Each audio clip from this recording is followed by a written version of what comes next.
పఠింప శ్రేష్ఠ గ్రంథము బైబిల్, పఠింప శ్రేష్ఠ గ్రంథము బైబిల్. అనుదినము పఠించిన ప్రేమతోడ నడుపును. ఓ పఠింప శ్రేష్ఠ గ్రంథము Bible. The best book to read is the Bible. The best book to read is the Bible. If you read it every day, it will help you all the way. Oh, the best book to read is the Bible.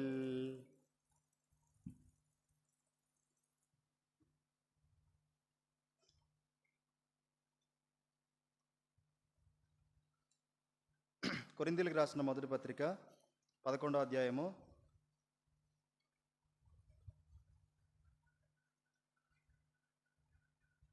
26వ వచనం నుంచి 31 వరకు మార్చి చదువుకుందాం. కొరింథీయులకు రాసిన మొదటి పత్రిక 11వ అధ్యాయము 26వ వచనం నుంచి 31 వరకు. మీరు ఈ రొట్టెను తిని ఈ పాత్రలోనిది త్రాగునప్పుడెల్లా ప్రభువు వచ్చే వరకు ఆయన మరణమును ప్రచురించుదురు.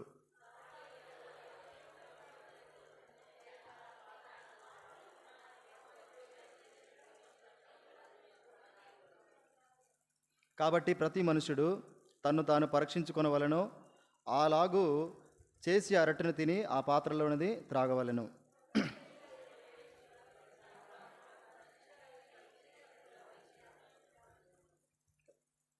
ఇందువలననే మీలో అనేకులు బలహీనులను రోగులను ఉన్నారు, చాలామంది నిద్రించుచున్నారు. అయితే మనలను మనమే విమర్శించుకున్న ఎడల తీర్పు పొందక పోదుము. తిరిగి మన మూలపాఠముకై రోమిలకు రాసిన పత్రిక 12వ అధ్యాయము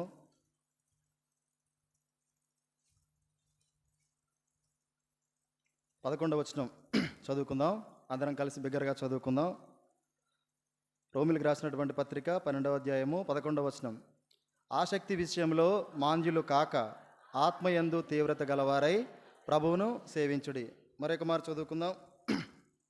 ఆసక్తి విషయంలో మాంద్యులు కాక ఆత్మయందు తీవ్రత గలవారై ప్రభువును సేవించుడి. ప్రభు సాయం నిమిత్తమై మనం ప్రార్థనలోకి వెళ్తాం. అందరూ కూడా ఏకీభవించండి. మోకరించగలిగిన వారు మోకరించండి.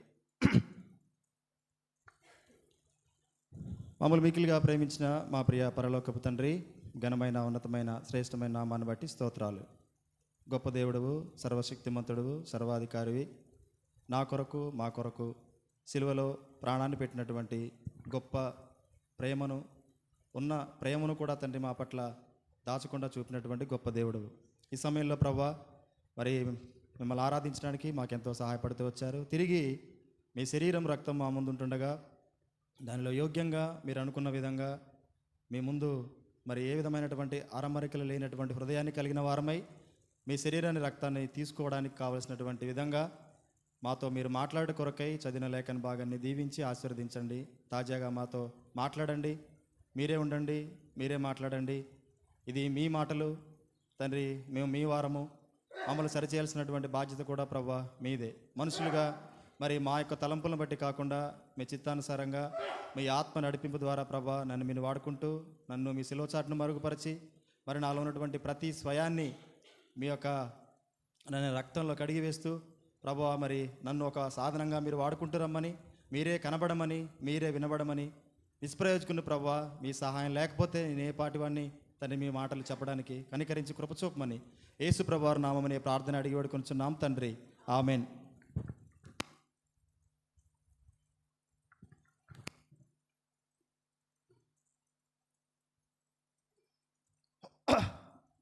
మనం ఇంతకుముందు ఒక పాట పాడుకుంటూ వచ్చాం. కృతజ్ఞతన్ తలా వంచి. చివరి చరణం ఒకసారి చూడండి. చివరి చరణంలో ఒక మాట ఏం రాస్తా వచ్చారు?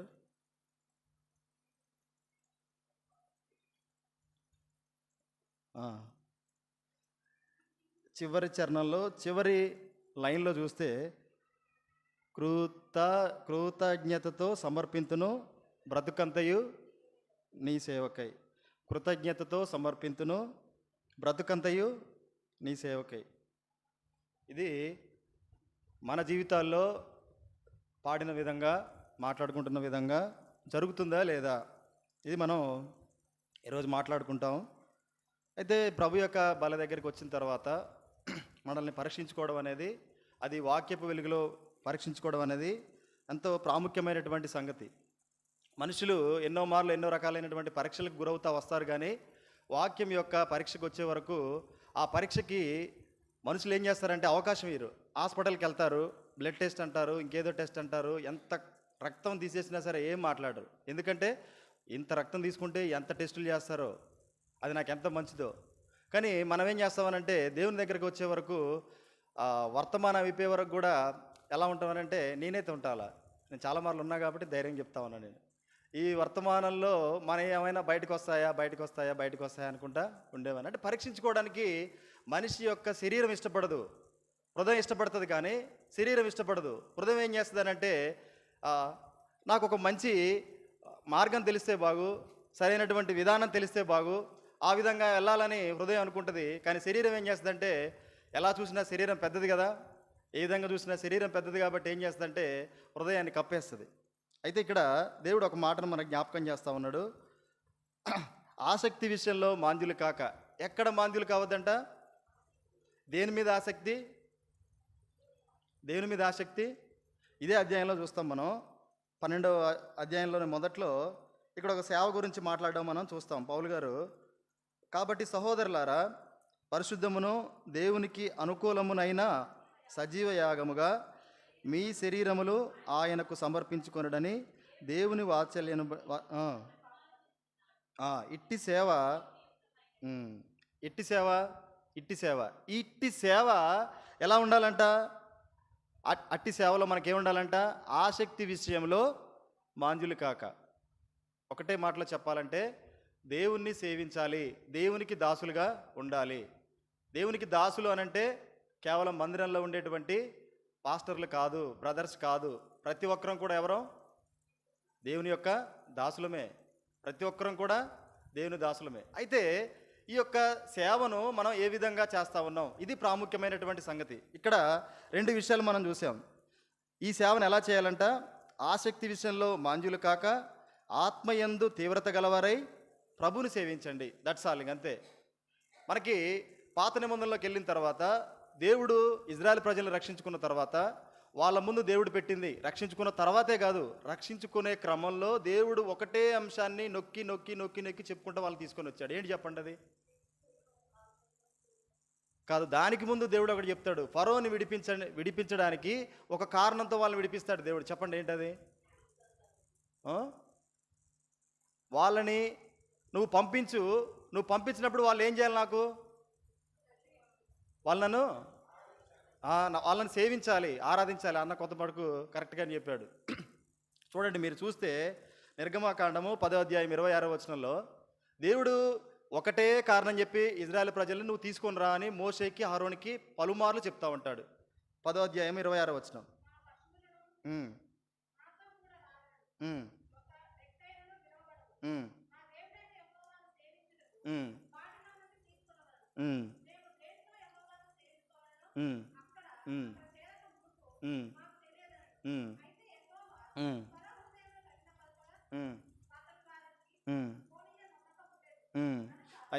చాలమ్మా. ఇట్లా ఫరో దగ్గరికి మోషే అహరోన్లు ఎన్నిసార్లు వెళ్ళినా, ఆ పెద్దలు ఎన్నిసార్లు వెళ్ళినా కానీ వారి దగ్గర చెప్పింది ఏంటంటే, మేమందరము కూడి మా ప్రభువుని సేవించాలి. ఇది వాళ్ళే చెప్పలే. వాళ్ళు ఫరో దగ్గరికి వెళ్ళడానికంటే ముందుగా వాళ్ళతో దేవుడు మాట్లాడి చెప్పింది ఏంటంటే, మీరు నన్ను సేవించడానికి ఫరో దగ్గరికి వెళ్ళి, ఫరో దగ్గర మీరు నా బిడ్డలని, నేను మిమ్మల్ని పంపించమంటానని దానంతా కూడా మీరు నిరూపించుకొని అక్కడి నుంచి మీరు బయలువెడాలండి. ఎందుకు అనంటే మీరు రావాలి. మొట్టమొదటిగా ఫరో ఏం చేస్తా ఉంటాడంటే ఆంక్షలు పెడతా ఉంటాడు. మీరు ఒక్కలు పోండి, తర్వాత మీ కుటుంబం వెళ్ళండి, మీ పశువులు ఎందుకు ఇక్కడ ఉంచండి. అయితే ఇజ్రాయెల్ ప్రజలు వాటన్నిటికి కూడా ఒప్పుకోరు. ఏం చేస్తారు చూడండి. యెహోషువ 22వ అధ్యాయం 5వ వచనంలో చూస్తే అయిపోయింది, వాళ్ళు వచ్చేసారు. ఏ విధంగానైతే దేవుడు వాళ్ళతో చెప్పి పంపించాడో సేవించడానికి. ఒక విషయం మనం జ్ఞాపకం చేసుకోవాలి. ఎందుకు రక్షించాడు దేవుడు?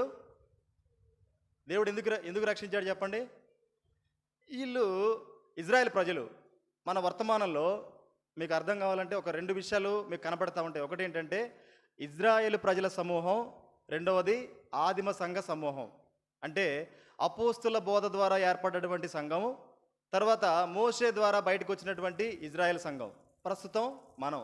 ఈ 2 సంఘాలని కూడా మనం జాగ్రత్తగా అబ్జర్వ్ చేసి ఎక్కడైతే మనం తప్పిపోతా ఉన్నామో, ఎక్కడ ఏం నేర్చుకోవాలో అనే విషయాలు మనం జాగ్రత్తగా చూసుకుంటూ వెళ్దాం. అయితే ఇజ్రాయేల్ ప్రజలు విడిపించబడ్డారు. ఒకటే కారణం దేవుడు చెప్పి మోషేకి చెప్పి పంపించి విడిపించాడు. ఏంటి ఆ కారణం అని అంటే, వారు నన్ను సేవించాలి. అంతకుముందు ఎవరిని సేవించారు? వాళ్ళు ఎవరిని సేవించారు చెప్పండి? ప్రభువుని వేడుకున్నా సరే చాలా మార్లు వారు దేవుని పట్ల సరైనటువంటి సేవను చేసేవారుగా లేరు. ఎగ్జాక్ట్గా మన జీవితాల్లో కూడా మనం ఇదివరకు ఎవరిని సేవిస్తా వచ్చాం చెప్పండి? లోకంలో ఉన్నటువంటి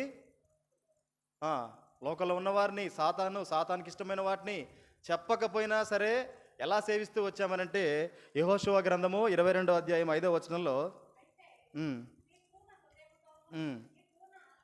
ఎవరినిది ఇక్కడ యేసు ప్రభుని చేయమని చెప్తా ఉన్నాడు, దేవుని చేయమని చెప్తా ఉన్నాడు. కానీ మనం ఏం చేసామంటే మన పూర్వపు జీవితంలో చదవమ్మా.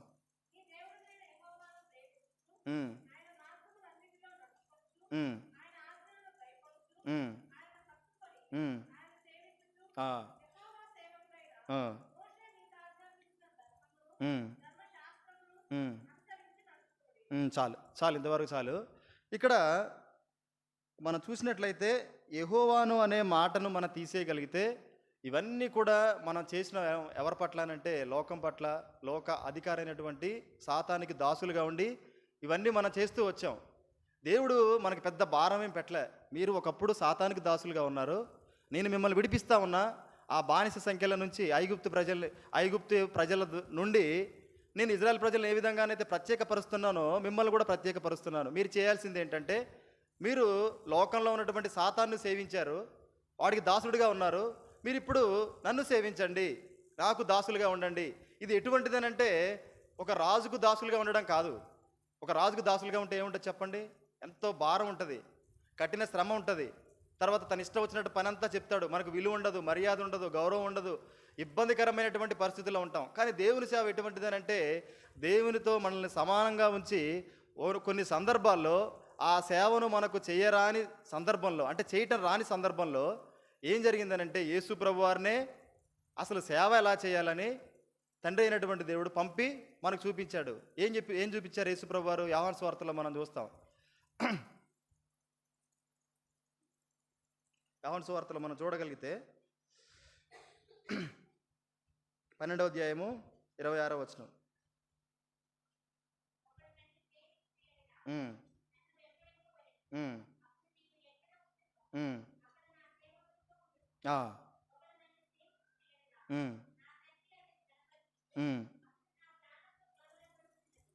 చాలమ్మా, చాలు చాలు చాలు అక్క.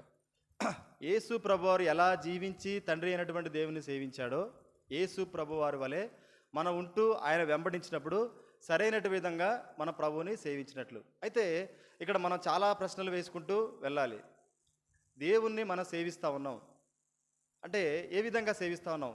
పాత నిబంధన కాలంలో నుంచి చూసినట్లయితే మొదటిగా ఇక్కడ ఒక విషయాన్ని మనం చూసాం 22వ అధ్యాయం 5వ వచనంలో. అయితే మీ పూర్ణ హృదయముతోనూ మీ పూర్ణాత్మతోనూ మీ దేవుడైన యెహోవాను ప్రేమించుచు. అది చాలా జాగ్రత్తగా మనం ఇక్కడ ఆలోచించగలిగితే మన పూర్ణ హృదయంతో పూర్ణాత్మతో దేవుణ్ణి ప్రేమిస్తూ ఉన్నామా? ఇది ప్రశ్న. అంటే చాలా చదువుకోవడానికి మనం వెళ్ళిపోతున్నాం, దీన్ని దాటి వెళ్ళిపోయాం అనుకుంటాం. కానీ ఇక్కడ మనం ఆగిపోయాం. ఎక్కడనంటే పూర్ణ హృదయంతో ప్రభువుని, పూర్ణాత్మతో ప్రభువుని ప్రేమించే విషయంలో మనం ఇంకా చెప్పాలంటే ఆ మైలురాయి దగ్గరికి మనం వెళ్ళలే. పూర్ణ హృదయంతో ప్రభువుని సేవించే వారి యొక్క కార్యాలు ఎలా ఉంటాయనంటే, భగత్ సింగ్ గారు తన యొక్క దినాల్లో తనకు ఒక వాగ్దానం ఉండేది. ఇదే ఎగ్జాక్ట్గా యెహోషువ గ్రంథంలోని 22వ అధ్యాయం 5వ వచనంలోనే ఈ మాట ఏదైతే దేవుడు తనకిచ్చాడో, తను బెడ్ మీద ఉన్న తర్వాత చాలా రోజులు కూడా పక్కనే ఈ వాక్యం పెట్టుకొని ఉండేవాళ్ళంట. దేవుణ్ణి ఎలా పూర్ణ హృదయంతో పూర్ణాత్మతో ప్రేమించాలి. ఆ ప్రేమ ఏ విధంగా చూపిస్తూ వచ్చాడనంటే, తన గురించి మనం చూస్తే 1940 ఆ ప్రాంతంలో వీరు ఎంతో ధనవంతులు అనమాట. ఎంతటి ధనవంతులు అంటే వారికి 2 కాటన్ మిల్స్ ఉన్నాయంట. ఒక కాటన్ మిల్లు యొక్క విస్తీర్ణం ఎంత ఉంటుందంటే 1000 ఎకరాలు. దాని ఆస్తి మనం చెప్పలేము. అంతటి ఆస్తికి వారసుడు భగత్ సింగ్ గారు. ప్రభువుని ఎంతగా సేవించాడనంటే ఆ ఆస్తిలో ఒక్క పైసా కూడా తను ఆశించలే. కానీ దేవుణ్ణి సేవించాలని ఎప్పుడైతే తను ఇంగ్లాండ్లో తీర్మానం చేసుకున్నాడో, ఒట్టిగా మారనటువంటి హృదయంతో ఇంగ్లాండ్ వెళ్ళాడు. మారినటువంటి హృదయంతో ప్రభువుని పూర్ణాత్మతో పూర్ణ హృదయంతో ప్రేమించేటువంటి వాడిగా తిరిగి ఇండియా వచ్చాడు. వచ్చినటువంటి తను మొదలుపెట్టిన కాడ నుంచి తను ఎలా ఉంటూ వచ్చాడనంటే ఎగ్జాక్ట్గా రోమిలకు రాసిన పత్రిక 12వ అధ్యాయము 6వ వచనంలోనే మనం చూసింది.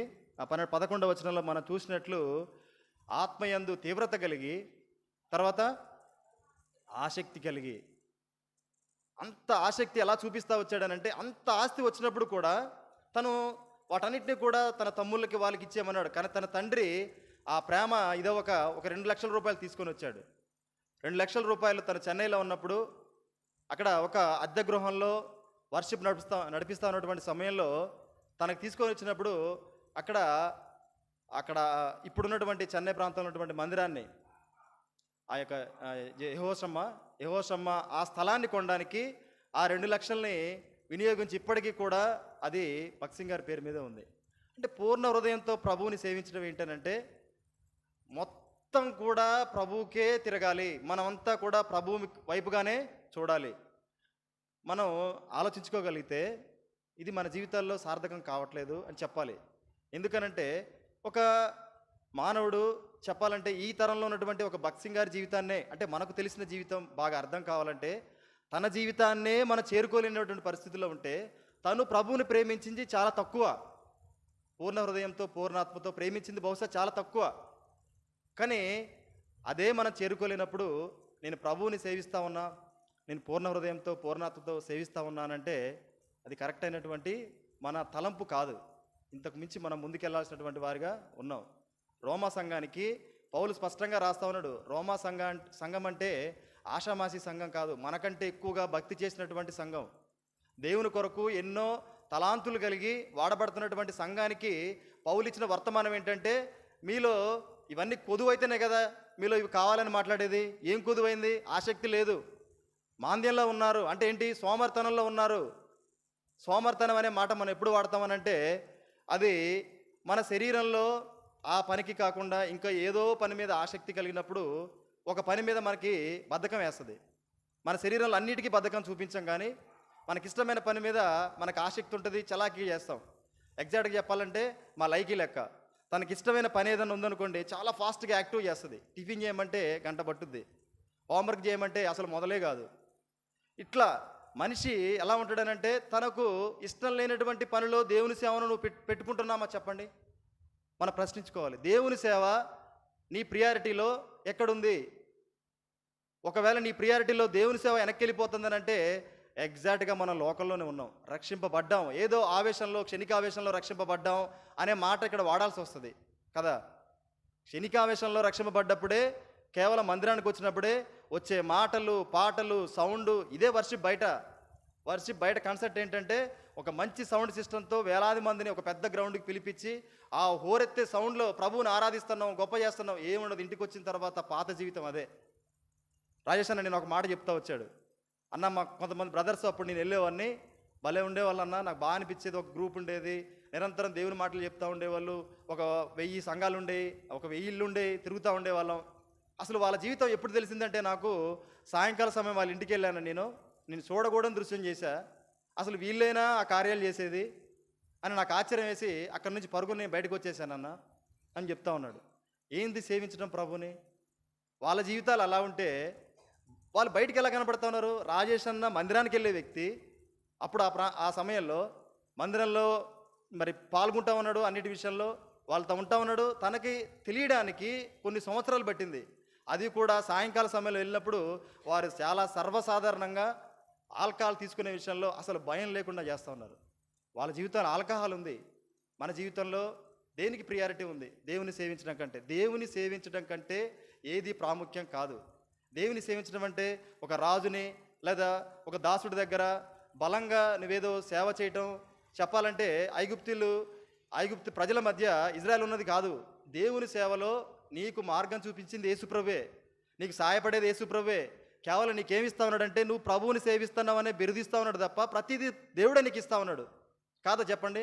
నువ్వు దేవుని సేవించాలంటే పరిశుద్ధాత్మ దేవుడు మనకి ఇస్తా ఉన్నాడా లేదా చెప్పండి, వాక్యాన్ని దేవుడు ఇస్తా ఉన్నాడా లేదా చెప్పండి, ప్రేరేపణ దేవుడు ఇస్తా ఉన్నాడా లేదా చెప్పండి. ఇవన్నీ కూడా దేవుడు మనకి ఇస్తా ఉన్నాడు. కానీ దేవుణ్ణి మనం సేవించే విషయంలో మన ప్రియారిటీ ఎక్కడా ఉంది, ఇది మనం ప్రశ్నించుకోవాలి. అక్కడ యెహోషువ ప్రజలకు చెప్తా ఉన్నాడు 24వ అధ్యాయం 14వ వచనంలో, ముందు నుంచి మనం చదువుకుంటూ వెళ్దాం. ఎక్కడి నుంచి అంటే 11వ వచనం నుంచి, మీరు యోర్దాను దాటి ఎరుకో దగ్గరకు వచ్చినప్పుడు ఎరుకోకు అమోరీలు, పెరిజీలు, కనానీలు, హిత్తీలు, గిర్గాషీలు, హివ్వీలు, ఎబూసీలను వారు మీతో యుద్ధము చేయగా అప్పగించితిని.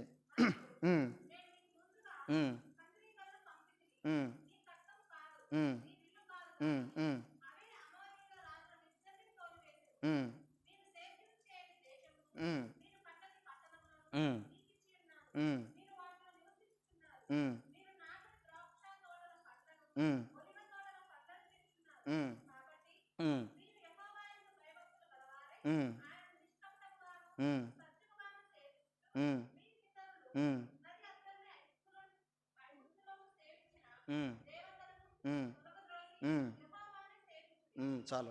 ఇక్కడ ఇది చదువుతూ ఉంటే మీకేం గుర్తు రావట్లేదు చెప్పండి. మన జీవితంలో ఏదో జరిగినట్టు అనిపించట్లేదా? మన జీవితంలో ఇటువంటిది ఏదో జరిగినట్టు అనిపించట్లేదా?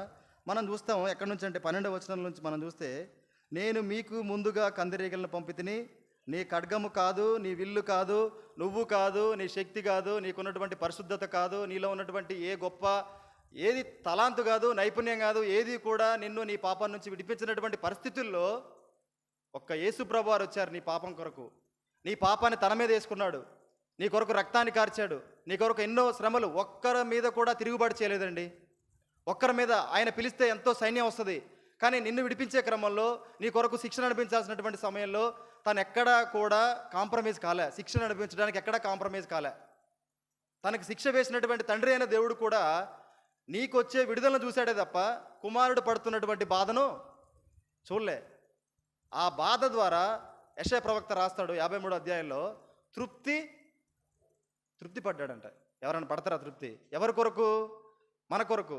ఇదంతా దేని కొరకనంటే ఎగ్జాక్ట్గా ఇజ్రాయెల్ ప్రజలు ఏ విధంగా బయటకు వచ్చారో యెహోషువ కోపంతో చెప్తా ఉన్నాడు అనమాట. ఎందుకంటే వీళ్ళు ప్రభువుని సేవించడానికి సరైనటువంటి వైఖరి వీళ్ళలో లేదు, వీళ్ళు ప్రభువుని సేవించడం లేదు, వీళ్ళలో ఎంతో అవిధేయత ఉంది, లోకం ఉంది, విగ్రహారాధన ఉంది, వాళ్ళ హృదయాలు ప్రభు తట్టుకు కాకుండా లోకం తట్టుకు తిప్పుకున్నారు. మన జీవితంలో లేదా? మందిరానికి వచ్చినప్పుడు కూడా దేవుని తట్టు కాకుండా బయట తట్టు ఆలోచన కలిగినటువంటి హృదయాలు కలిగినటువంటి మనం ఇజ్రాయెల్ ప్రజల కంటే మన హృదయం ఘోరమైనటువంటి స్థితిలో ఉంది. ఇటువంటి స్థితిని బట్టి ప్రభు యొక్క శరీరాన్ని రక్తాన్ని తీసుకుంటే మన మీదకి ఏమొస్తాయి చెప్పండి?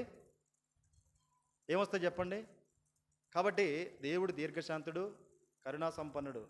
ఖచ్చితంగా మనతో వాక్యంతో మాట్లాడిన తర్వాత ఆ వాక్యం నుంచి మనకు ఆదరణ ఇచ్చి దాన్ని తీసుకోగలగడానికి, ఆయన శరీరం రక్తాన్ని తీసుకోవడానికి దేవుడు మనకు సహాయపడతాడు. ఇందులోనే హెచ్చరిక ఉంటుంది, ఇందులోనే దేవుడు నీ మార్గాన్ని సరళం చేసే పని కూడా దేవుడు చేస్తాడు. యెహోషువ కింద మాట్లాడతాడు 14వ వచనంలో, కాబట్టి వాస్తవానికి మీరు ఎలా ఉండాలంటే, మీరు కట్టని పట్టణములు మీకు ఇచ్చి ఉన్నాను. ఇదేది కూడా మీరు కట్టింది కాదు. యెరూషలేము అనేటువంటి ఈ మందిరంలో దేవుని ఆరాధించడం, ఇంత గొప్పగా సమృద్ధి కలిగినటువంటి వాక్యాన్ని వినడం, దేవుని ఆరాధించగలగడం, ఒక పరిశుద్ధులుగా నీతిమంతులుగా పిలువబడ్డం, ఇదంతా మన వల్ల వచ్చిందా చెప్పండి? మనం ఇక్కడికి రావడానికి మన ప్రయాస ఏదైనా ఉందో చెప్పండి? ఎవ్వరం కూడా ప్రయాసపడి ప్రభు యొక్క రక్తం ద్వారా కడగబడ్డామే తప్ప ప్రభు రక్షణ మనం మన ప్రయాస ద్వారా మనం పొందుకోలేము. ఉచితముగానే దేవుని యొక్క రక్షణను మనం పొందుతూ వచ్చాం. ఇందాకన్నా చెప్పినప్పుడు పూర్ణ రక్షణ దేవుడు ఇస్తా వచ్చాడు. లోకంలో రక్షణ ఎలా ఉంటుందనంటే చూస్తున్నారు కదా, సల్మాన్ ఖాన్కి సెక్యూరిటీ ఎక్స్ పైన వైజెడ్ సెక్యూరిటీ, ఇంకా ఆయనకి ఏదైనా హెచ్చరిక వచ్చిందనుకోండి ఇంకా సెక్యూరిటీ. ఎందుకనంటే నమ్మకం లేదు, ఎవడొచ్చి ఎప్పుడు ఎలా ఏం చేస్తాడో తెలియదు. కానీ దేవుడు నీకు ఇచ్చినటువంటి రక్షణ పూర్ణ రక్షణ. ఆయన కనబడ్డు ఆత్మస్వరూపి, కానీ నువ్వు ఇంత భద్రంగా ఈ లోకంలో ఉండగలుగుతున్నావు అని అంటే దానికి కారణం ఏంటంటే తాను ఇచ్చినటువంటి రక్షణ, పూర్ణ రక్షణ. ఆ రక్షణలోనే భద్రత ఉంది. ఆ రక్షణ ప్రారంభమైంది, పూర్తి కాలేదు. పూర్ణ రక్షణ అనేది ప్రారంభమైంది. అది నువ్వు ప్రభు దగ్గరికి వెళ్ళే వరకు కూడా నీతో ఉంటుంది. కానీ ఇక్కడ ఒక చిన్న గమనిక ఏంటంటే, ఇప్పుడు ఎక్కడైతే ఈ పరిశుద్ధాత్ముని నీలో నుంచి నువ్వు దూరం చేసుకుంటావో నీకు కొన్ని హెచ్చరికలు రావు, నీకు కొన్ని నోటిఫికేషన్స్ రావు. ఈ బెల్ సింబల్ నొక్కండి, మీకు ఎప్పటికెప్పటికీ అప్డేట్స్ వస్తూ ఉంటాయని చాలామంది యూట్యూబ్లో చూస్తూ ఉంటే చెప్తూ ఉంటారు. నువ్వు పరిశుద్ధాత్ముని నీలో ఉంటేనే నీకు ఎంతనే ఎక్కడ తప్పిపోయావో నీకు నోటిఫికేషన్ వస్తుంది. ఈ పరిశుద్ధాత్ముడు చెప్పే విధానం బాగాలేదే, నన్ను నిరుత్సాహపరిచే విధంగా ఉంది, నన్ను అవమానపరిచే విధంగా ఉంది, కొద్దిసేపు పక్కన పెడితే నేను బాగా ఉంటాను కదా, నాకు అనుకూలమైన మాటలు వస్తాయి కదా అనుకుంటే దేవుని సేవించడం సరైనటువంటి విధానం, వైఖరి అది కాదు. ఇక్కడ చెప్తా ఉన్నాడు యెహోషువ 14వ వచనంలో, కాబట్టి మీరు యెహోవా యందు భయభక్తులు గలవారై ఆయనను నిష్కపటముగాను సత్యముగాను సేవించండి. మీ పితరుల నది అద్దరిని ఐగుప్తులో సేవించిన దేవతలను తొలగద్రోసి యెహోవాని సేవించుడి. అంటే ఉన్నాయి, ఇంకా వాళ్ళు విడుదల పొందారు, విగ్రహాలు వాళ్ళ దగ్గరే ఉన్నాయి. మనం ప్రభు యొక్క రక్తం చిందించడం ద్వారా, ప్రాణం పెట్టడం ద్వారా, తిరిగి లేచడం ద్వారా మనం బయటకు వచ్చాం. కానీ ఆ విగ్రహాలు అట్లనే ఉన్నాయి. అన్యులైన బంధువుల ద్వారా మనలో ఉంటా ఉన్నాయా? లోకంలో నీ స్నేహితుల ద్వారా ఉంటా ఉన్నాయా? నీకు పాపపు జీవితం నుంచి అలవాటు అయిపోయినటువంటి ఆ రహస్య పాపం ఇంకా కొనసాగుతూ ఉందా? ఎవరి ముందు దాస్తాం చెప్పండి? కుటుంబంలో భార్య ముందు దాచొచ్చు, భర్త ముందు దాచొచ్చు, కానీ దేవుని ముందు దాచగలవా? ఆయనకి ఏదైనా కనబడకుండా దాచగలిగే సామర్థ్యం ఒక మనిషికి ఉందా చెప్పండి? నీ హృదయాన్ని తేట తెల్లంగా ఆ పాపాన్ని బట్టి నువ్వు ఒకవేళ కన్ఫ్యూజన్లో ఉండొచ్చేమో, కానీ నీ పాపము ఎప్పుడు ప్రారంభం నీ తలంపులో వచ్చింది, ఎప్పుడు దాన్ని ఆచరణలో పెట్టావు, ఎప్పుడు దాన్ని పూర్తి చేశావు, నీ పాపం వల్ల ఎంతమంది నష్టపోయారు, వీటన్నిటికీ కూడా తీర్పు తీర్చడానికి దేవుడు రాసి పెట్టుకుంటాడు. అంత జాగ్రత్తగా దాన్ని అంతా అబ్జర్వ్ చేసినటువంటి దేవుడు ముందు మనం ఏం దాచగలం? కాబట్టి రక్షణ పొందినటువంటి మనము ప్రభువుని సేవించే క్రమంలో ఏ విగ్రహం అయితే మన పాత జీవితంలో ఉందో దాన్ని వదిలేద్దాం. ఇది కాకతాళీయంగా ఒక హైందవులు తీసుకునేటువంటి నెత్తి మీద శతకోపం పెట్టి చంపలు కొట్టుకునేటువంటి రక్షణ కాదు. దీని కొరకు దేవుడు క్రయాన్ని చెల్లించాడు. సాతాన్ని అక్కడ తన కాళ్ళ కింద తొక్కడం అనంటే ఇది మామూలుగా జరిగేది కాదు. దైవికమైనటువంటి శక్తిని కాదు, తన త్యాగపూరితమైనటువంటి ప్రేమను చూపెట్టి ప్రభువు మనల్ని తన నుండి విడిపిస్తూ వచ్చాడు. ఎంతో క్రయాన్ని చెల్లిస్తూ వచ్చాడు. ఇది ఆషామాసిది కాదు. ఆ ప్రభు నేను కోరుకునేది ఏంటంటే ఆయనను సేవించాలి. ఆయన సేవించే విషయంలో, ఆసక్తి విషయంలో మాంద్యులు కాక విగ్రహాలను వదిలేద్దాం. ఏ విగ్రహం మనల్ని ప్రభుని సరిగా సేవించడానికి అడ్డంకుగా ఉంటుందో ఆ విగ్రహాన్ని వదిలేద్దాం.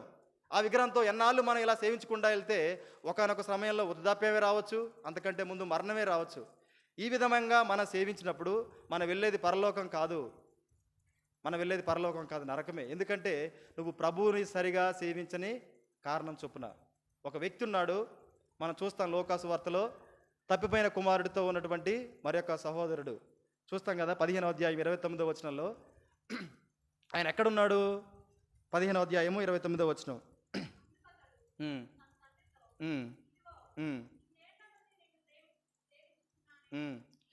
ఎన్నేళ్ళ నుంచి అంట? ఇన్నేళ్ళు అనంటే లెక్కలేదు. గుర్తున్న దగ్గర నుంచి కూడా ప్రభువుని అంటే తండ్రిని సేవిస్తున్నటువంటి వాడిగా తను చెప్పుకుంటా ఉన్నాడు. తర్వాత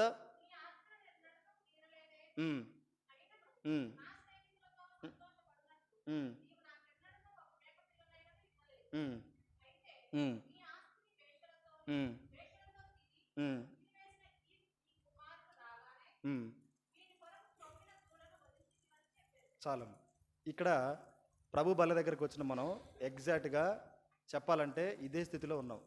ప్రభువుని తిరిగి ఏం ప్రశ్నిస్తూ ఉన్నామనంటే, ఇన్ని సంవత్సరాలుగా రక్షణ పొంది నా ఇంటి పక్కన వాళ్ళు నమ్మలేదు, నీ మందిరానికి వచ్చే క్రమంలో నా ఇంట్లో వాళ్ళు ఎంతో బంధించారు, నా భర్త కొట్టాడు, నా బంధువులు కొట్టారు, నేను రక్షణలోకి వచ్చాను, ఇన్నాళ్ళుగా నేను సేవిస్తూ ఉన్నాను అనే మాట మనం ప్రభువుని అడుగుతా ఉన్నామనంటే అది అసలు సేవే కాదు.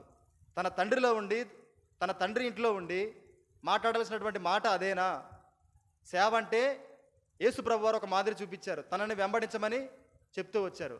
ఎవరినైనా ప్రభు ద్వేషించాడా? ఈవెన్ తనని సిలువకు అప్పగింపబోయేటువంటి ఇస్కరియోతు యోధాను కూడా ప్రభు తోసివేయలే, తన శిష్య బృందంలో కలుపుకుంటూ వచ్చాడు.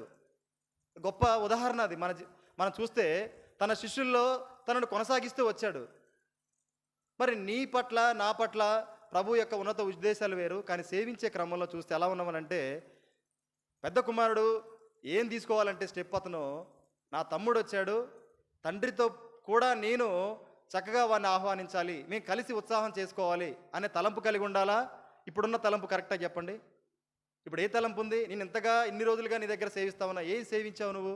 నీ తండ్రి ఆస్తని అనుభవించావు. మన హృదయాలు కూడా చూస్తే మనం ఏం చేసాం ప్రభువుకి చెప్పండి? ప్రభువుని మనం ఏం సేవించాం? ఇంకా కింద మీద పడతా ఉన్నాం. ప్రభు యొక్క కృపను బట్టి, తన దీర్ఘశాంతాన్ని బట్టి నిరంతరం బలలో చేయి వేస్తాం, తప్పిపోతాం. అంటే వైబ్రేషన్స్ వస్తాయి. మందిరాలకు వచ్చిన తర్వాత వైబ్రేషన్స్ ఎక్కువైతూ ఉంటాయి. ఎప్పుడైతే టేబుల్ వర్తమానం అనే వరకు మనలో వైబ్రేషన్స్ ఎక్కువగా వస్తాయి, వాళ్ళకి భయం ఎక్కువ పెరుగుతుంది. అలా ఉండద్దు మన జీవితాల్లో. ఇలా ఉంటే ఖచ్చితంగా దేవుడు మన పట్ల ఉన్నటువంటి ఉద్దేశాన్ని నెరవేర్చి, ఇది ఆసక్తి కాదు, ఇది మాంద్యులుగా ఉండడమే. దేవుడు నీకు ఇచ్చినటువంటి తన ఇంటిలో తనకు సేవ చేసేటువంటి బాధ్యతని ఇచ్చాడు. ఆయన నీ నుంచి కోరుకునేది ఒకటే, ఆసక్తి విషయంలో మాంద్యులు కాక సోమరిపోతులా ఎంతకాలం మన జీవితాలను ఆయన సేవించే విషయంలో గడుపుతా పోతూ ఉంటాం చెప్పండి? గడుపుతా పోతూ ఉంటాం. దేవుణ్ణి సరైన విధంలో, యోగ్యమైన విధంలో, ఇప్పుడు మన యెహోషువ చెప్పినటువంటి విధంగా దేవుణ్ణి సేవించినటువంటి వారి జీవితాలు చూస్తే మన జీవితాల పట్ల మనం ఎంతో సిగ్గుపడేవారిగా ఉండాలి. మనం మార్చుకోవడానికి ప్రయత్నం చేయాలి. కాబట్టి రండి మనం చూసుకుంటూ వెళ్దాం. వీటన్నిటికీ కూడా మనం ఒకటి ఫాలో కావాలని అంటే, ఇప్పుడు మనం చదువుకున్నట్టుగా యోహాను సువార్త 12వ అధ్యాయము 26వ వచనం, యేసుని వెంబడిస్తే మనం దేవుణ్ణి సరైనటువంటి విధంగా సేవిస్తున్నట్టే లెక్క. అంటే ఏం చేశాడు యేసు ప్రభు అని అంటే మనకు తెలుసు. కొలసీలకు రాసిన పత్రిక 3వ అధ్యాయము 23వ వచనం,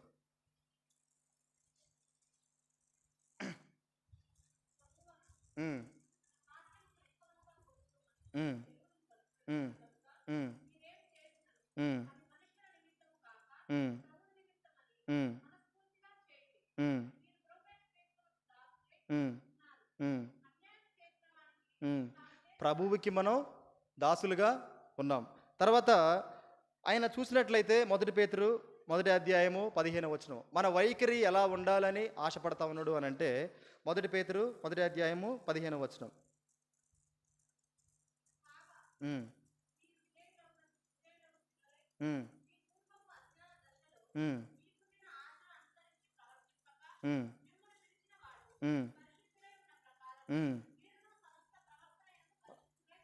సమస్త ప్రవర్తన యందు పరిశుద్ధులై ఉండాలి. సమస్త ప్రవర్తన అంటే ఎక్కడ చెప్పండి? మందిరమా, ఇల్లా, రాకపోకలా, ఉద్యోగ ప్రదేశాల, బంధువుల దగ్గర? చెప్పాలంటే ఒక మాటలో ఇతరులకు కనబడ్డమా, హృదయంలో ఉండడమా? హృదయంలో ఉండి బహుశా కనబడితే, ఎవరైనా గమనించగలిగితే వారు కనబడ్డం. ఇది సమస్త వైఖరిలో కూడా పరిశుద్ధత కలిగి ఉండడం. ఉంటున్నామా ప్రభువుని సేవించేట మనం? ఇది కలిగి ఉండి ప్రభువుని మనం సేవించాలి. ఇది కలిగి మనం ప్రభువుని సేవిస్తున్నామనంటే ఇది సరైనటువంటి విధానం. తర్వాత మనం చూస్తాం ఫిలిప్పీలకు రాసిన పత్రిక, ఇది యేసు ప్రభు కలిగి ఉన్నాడు. లేడా చెప్పండి? ఎక్కడైనా తన పరిశుద్ధతను కోల్పోయాడా చెప్పండి? ఎక్కడ కూడా తన పరిశుద్ధతను కోల్పోకుండా దేవుడు తనకిచ్చినటువంటి కార్యాన్ని చక్కగా అనుకున్న సమయంలో నెరవేర్చినటువంటి వాడు దేవుడు. ఆయన చెప్తా ఉన్నాడు, నన్ను వెంబడించండి. నన్ను వెంబడించినప్పుడు నేనేం చేశాను అవి మీరు చెయ్యండి. ఆయన ఏం చేశాడు అని అంటే పరిశుద్ధంగా ఉన్నాడు. ఒక మాట, మరి మన పరిశుద్ధంగా ఉండి ప్రభువుని సేవిస్తామున్నామా? ఇది మనకు ప్రశ్న. రెండవదిగా ఫిలిప్పీలకు రాసిన పత్రిక 2వ అధ్యాయము 3వ వచనం నుంచి,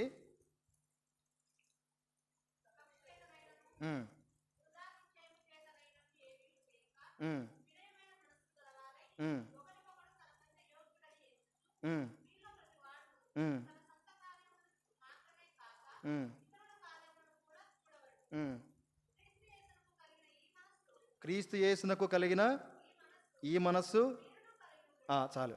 ఇది పరిశుద్ధాత్ముడు రాయిస్తున్నటువంటి మాట. ఏం చెప్తా ఉన్నాడంటే, క్రీస్తు యేసునకు కలిగిన ఈ మనస్సు మీరును కలిగిండుడి. అది ఎలా సాధ్యం? క్రీస్తు యేసునకు కలిగిన మనస్సు మీరు కూడా కలిగి ఉండండి అంటే ఎలా సాధ్యం? ఇది మన ప్రశ్న. ఇక్కడ మన జవాబు ఏంటంటే అది సాధ్యం కాదు. ఆ తర్వాత వచనంలోకి మనం వెళ్ళిపోతాం. ఆ తర్వాత ఏ వచనం ఉందో, ఆయన దేవుని స్వరూపం కలిగిన వాడై ఉండి దేవునితో సమానంగా ఉండటం విడిచిపెట్టకూడని భాగ్యమని ఉంచుకొని, ఇది చూస్తాం. ఇది చూస్తాం, కానీ దేవుడు పెట్టినటువంటి ఆ మాటని అక్కడ ఆగం. మనం ప్రభుని సేవిస్తూ ఉన్నాం, ప్రభుని మనం సేవిస్తూ ఉన్నాం, ప్రభు కార్యాల్లో మనం ఉంటా ఉన్నాం. అది అవసరం లేదు. మన నైపుణ్యంతో, మనకున్న జ్ఞానంతో, మనకున్న డబ్బుతో, మనకున్నటువంటి సమయంతో దేవుణ్ణి సేవించుట తనకు అవసరం లేదు. తనకు ఒక వే ఉంది. ఆ వే యేసు ప్రభు వారు వేస్తూ వెళ్ళారు. నన్ను వెంబడించండి, మీరు సేవించాలి. మీకున్న పని మొట్టమొదటిగా చాలా సులభమైన పని, అందరికీ తెలిసిన పని, ఇజ్రాయెల్ ప్రజలకు కూడా తెలుసుకున్న పని. నన్ను సేవించుటకే వారిని నేను విడిపించాను. సేవించే విషయంలో కింద మీద పడ్డారు, తప్పిపోయారు, చనిపోయారు, ఇద్దరే బయటకు వచ్చారు. అయినా తెలుసుకోలే. సమూయేలు వచ్చాడు, చెప్పాడు, పూర్ణ హృదయంతో ప్రభువుని సేవించండి. మీరు విగ్రహముల తట్టు తిరుగుతూ ఉన్నారు, ప్రభు తట్టు మీ హృదయాలు ఉంచండి అని చెప్పాడు. తెలుసుకోలే. అక్కడ కూడా నష్టం జరగాల్సింది జరిగిపోయింది. కానీ ఈ మనిషి ఎప్పటి వరకు ఇలా చేస్తూ వచ్చాడనంటే, యేసు ప్రభువే వచ్చాడు, దేవాది దేవుడే ఈ భూమి మీదకి వచ్చాడు. అసలు ఎలా సేవించాలని చూపిస్తా ఉన్నా రండి అని అంటే, ఇక మనిషి ఎలా ఉన్నాడనంటే, అప్పుడు వాళ్ళకున్న భయంలో కూడా ఇప్పుడు సగం భయం లేదు. కాదా చెప్పండి? మన జీవితాల్లో మనం చూస్తే యేసు ప్రభు లేని సమయాల్లో ఒక ప్రవక్త వచ్చి దావీదుకు చెప్పినప్పుడు, నువ్వు ఈ విషయంలో పాపం చేశావు అని చెప్పినమ్మటే దావీదు తన రాజని, తనకు రాజ్యం ఉందని, తన కింద దాసులు ఉన్నారని, ఇంత ఆస్తి ఉందని ఏది కూడా గ్రహించకుండా తన పాపాన్ని బట్టి వెంటనే, ప్రభువా నా పాపాన్ని కడిగేయి, నేను ఘోరమైనటువంటి పాపం చేశాను, ఇస్సోపుతో కడుగు, నా హృదయం ఎంత ఘోరమైనటువంటి పాపంలోకి వెళ్ళింది, ఎంత ఘోరమైన పాపం ప్రభువా ఇది. కుమారుడు చనిపోయాడు, కుమారుడిని తిరిగి ఇస్తాడేమో అనుకున్నాడు, దేవుడు ఇలా ఎంత ఉగ్రతతో దేవుడు ఉన్నాడు కనిపెట్టాడు, వెళ్ళిపోయాడు, కాముగా వెళ్ళిపోయాడు. దేవుడి యొక్క చిత్తంలో దేవుని సేవించడం అంటే అది. మనం కూడా దావీదులాగా పాపాలు చేసినటువంటి పరిస్థితులు మనకు వస్తాయి. కానీ దేవుడిని సేవించే ముందు అసలు మన ప్రయత్నం ఎలా ఉంది, మన అభ్యాసం ఎలా ఉంది? ఒక వ్యక్తి ఒక పాపం విషయంలో పోరాడుతూ ఉన్నప్పుడు దాని నుంచి ఒక వారానికో, 2 వారాలకో, 2 నెలలకో ఒక దాసుడు వర్తమానం ద్వారానో, ప్రార్థన ద్వారానో, ఒక సహోదరుడు చెప్పిన ద్వారానో మారాలి.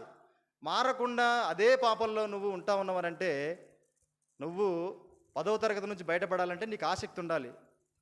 వాడు మంచిగా సబ్జెక్ట్ చెప్తా ఉన్నాడు, నీకు తెలిసినోడు చెప్తా ఉన్నాడు, మంచి టీచర్ చెప్తా ఉన్నాడు, ఎందుకు ఆ సబ్జెక్ట్లో నువ్వు ఎలాగైనా బయటపడాలి. సంవత్సరాలు గడిచిపోతా ఉన్నాయి, నీ తోడున్నవాడు ఒక టీచర్ అయిపోయాడు, నువ్వు ఇంకా 10th క్లాస్లోనే ఉన్నావనంటే నువ్వు ఇంకా పాస్ అవ్వట్లేదంటే నీకు ఇంట్రెస్ట్ ఉన్నట్ట లేనట్ట? ఇంట్రెస్ట్ ఉన్నట్ట లేనట్టే కదా. ఇంట్రెస్ట్ ఉన్న వ్యక్తి కనీసం పాస్ మార్క్స్ కోసమైనా కష్టపడతాడు. దేవుడికి ఇక్కడ పాస్ మార్క్స్ కాదు, ఫుల్ మార్క్స్ కావాలి. ఇక్కడ వింతైనటువంటి సమస్య ఏంటంటే, ఇక్కడ సందర్భం ఏంటంటే, దేవుడు నీకు అన్నీ ఇస్తాడు. ఇక్కడ నువ్వు చేయాల్సింది ఏం లేదు, జస్ట్ నీ ఆసక్తి. ఆ ఆసక్తిలో నువ్వు ఎలా ఉన్నావు, దేవుని సేవించే విషయంలో నీ ఆసక్తి ఎలా ఉంది చూస్తే మన సేవించే విషయంలో మాంద్యులుగా ఉన్నాం. మనం చూసుకుంటూ వెళ్తే 1 పేతురు ఇక్కడ మనం చూసాం కదా, దేవుళ్ళలో ఉన్నటువంటి యేసుప్రభువారిలో ఉన్నటువంటి తగ్గింపు మనకు ఉండాలి. ఆయన ఎంతగా తనను తగ్గించుకుంటూ వచ్చాడనంటే అంతకు మించిన తగ్గింపు ఇంకా లేదు, అంతకు మించిన తగ్గింపు ఇది లేదు. అంతగా దేవుడు తగ్గించుకుంటూ వచ్చాడు. ఎప్పుడైనా మన జీవితాల్లో దేవుడు మనకిచ్చిన పరిచర్యలో కావచ్చు, మన బంధువుల ముందు కావచ్చు, దేవుణ్ణి కనుపరిచే విధంగా, దేవుడు నీకు ఇచ్చిన రక్షణను, సాక్ష్యాన్ని కాపాడుకునే విధంగా ఇంత తగ్గింపు కలిగి ఎప్పుడైనా మనం జీవించామా? జీవించాం, చాలా మార్లు జీవించాం, తప్పిపోతాం. నిన్న అనుకోకుండా నేను పిల్లల్ని స్కూల్ నుంచి తీసుకురావడానికి వెళ్ళా. చాలా మార్లు నేను లోన ఆలోచించుకుంటూ ఉంటా, కోపం రావద్దు. కొంచెం నాకు బయట కొంతమంది పద్ధతులు చూస్తున్నప్పుడు కోపం వస్తూ ఉంటుంది. కొన్నిసార్లు ర్యాష్ అవుతా, కొన్నిసార్లు కాను, తగ్గించుకుంటూ ఉంటారు. ఒక ఆటో వాడు స్కూల్ దగ్గరికి వచ్చాడు. వాడు ఆటో ఎలా తిప్పాడంటే చెప్పాలి, స్వామాలు వేసుకున్నాడు, ఎలా మాట్లాడుతూ ఉన్నాడంటే ఘోరంగా మాట్లాడుతూ ఉన్నాడు. సడన్గా వచ్చాడు, స్కూల్ నుంచి ఆటో తీసుకెళ్ళి జాగ్రత్తగా ఇలా పార్క్ చేయాలి. వాడు ఏం చేశాడంటే ఇలా ఆటో తీసుకెళ్ళి ఇట్లా తిప్పి ఒక 2 వీలర్ కంటే ఘోరంగా ఆటోని తిప్పి పెట్టాడు. స్ట్రైట్గా వస్తున్నటువంటి వాళ్ళు ఏం చేస్తారు చెప్పండి? ఎంత స్లోగా వెళ్ళినా ఆటోకి తగలరా? నేను ఎంత కంట్రోల్ చేసుకున్నా ఆయన మాట్లాడే విధానాన్ని బట్టి కోపం వస్తూ ఉంది. అసలు ఎంత కోపం వస్తూ ఉందంటే చాలా కోపం వస్తూ ఉంది. కానీ యేసుప్రభు ఏమంటాడంటే ఇక్కడ తగ్గింపు కలిగి ఎప్పుడైనా చూపించామా మనం మన జీవితాల్లో? ఎప్పుడైనా అత్త మీద కోడలు, కోడల మీద అత్త, తమ్ముడి మీద అన్న, అన్న మీద తమ్ముడు, భార్య మీద భర్త, భర్త మీద భార్య, నీ గురువు మీద నువ్వే గురువుగా ఉంటే నీ కింద ఉన్నటువంటి వాడి మీద, ఇటువంటి పరిస్థితుల్లో మనం తగ్గింపు కలిగి ఉన్నామా? ఈ తగ్గింపు ఎలా ఉండాలనంటే ఇది యేసు ప్రభు కలిగి ఉన్నటువంటి తగ్గింపుకి ఏమాత్రం తక్కువ కాదు అనే విధంగా మళ్ళీ తగ్గింపు ఉండాలి. మన తగ్గింపు ఇతరులకు తెలిసే విధంగా ఉంటే అది అసలు తగ్గింపే కాదు. దాన్ని తగ్గింపు అనడం వృధా. మరొక పాపం చేస్తున్నట్టే లెక్క. వేషధారణతో కూడినటువంటి తగ్గింపు దేనికి దారితీస్తుందంటే పాపానికి దారితీస్తుంది. ఆ తగ్గింపు వద్దు. ప్రభువుని ఆసక్తితో మనం సేవించాలి. ఆసక్తి విషయంలో మాంద్యులు కావద్దు. తర్వాత విషయం మనం వెళ్తే పేతురు 4వ అధ్యాయము 10-11 వచనాలు. మొదటి పేతురు ఉమ్, ఉమ్, ఉమ్, ఉమ్, ఉమ్, ఉమ్, ఉమ్, ఉమ్, ఉమ్, ఉమ్, ఉమ్, ఉమ్, ఉమ్, ఉమ్, ఉమ్. కా చాలు. గృహ నిర్వాహకత్వం ఇది దేవుడు ప్రతి ఒక్క విశ్వాస నుంచి ఎదిగే క్రమంలో తను కోరుకుంటున్నటువంటిది. గృహ నిర్వాహకత్వం అని అంటే దేవుని సేవించట్లో ఒక మార్గం. ఇది యేసు ప్రభువారు నమ్మకంగా జరిగించారు.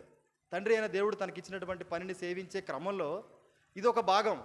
పరిశుద్ధంగా జీవించడం కానీ, తగ్గింపు కలిగి ఉండడం కానీ, తర్వాత ఈ గృహ నిర్వాహకత్వం కానీ దేవుడు యేసు ప్రభువారు ఈ భూమి మీద ఉన్నప్పుడు సమర్థవంతంగా నిర్వహించాడు. దేవుడు మనకిచ్చినటువంటి తలాంతులను మనం జ్ఞాపకం చేసుకున్నప్పుడు ఏవో ఒక తలాంతులు దేవుడు నీకు ఇచ్చాడు. ఆ తలాంతులు ప్రభు పని కొరకు వాడే క్రమంలో అవి భూమిలో నువ్వు దాచేవాడిగా ఉన్నావా, అవి కొలత పెట్టి ఇచ్చేవాడిగా ఉన్నావా, సంపూర్ణంగా దేవుడికి ఇచ్చేవాడిగా ఉన్నావా? ఇది సేవించట్లో ఒక భాగమే. ఒకవేళ నువ్వు భూమిలో పాతి పెట్టేవాడిగా ఉంటే నువ్వు ఖచ్చితంగా ఆసక్తి విషయంలో, ప్రభుని సేవించే విషయంలో సోమర్తనం కలిగి ఉన్నవాడివే. ఈ సోమర్తనం ప్రభు బల్లలో యోగ్యంగా చేయి వేసే విషయంలో నిన్ను దూరం చేస్తుంది. అది వదిలిపెట్టాలి. అందుకే కదా మనం చూస్తాం రోమిలికి రాసిన పత్రిక 12వ అధ్యాయము 11వ వచనం.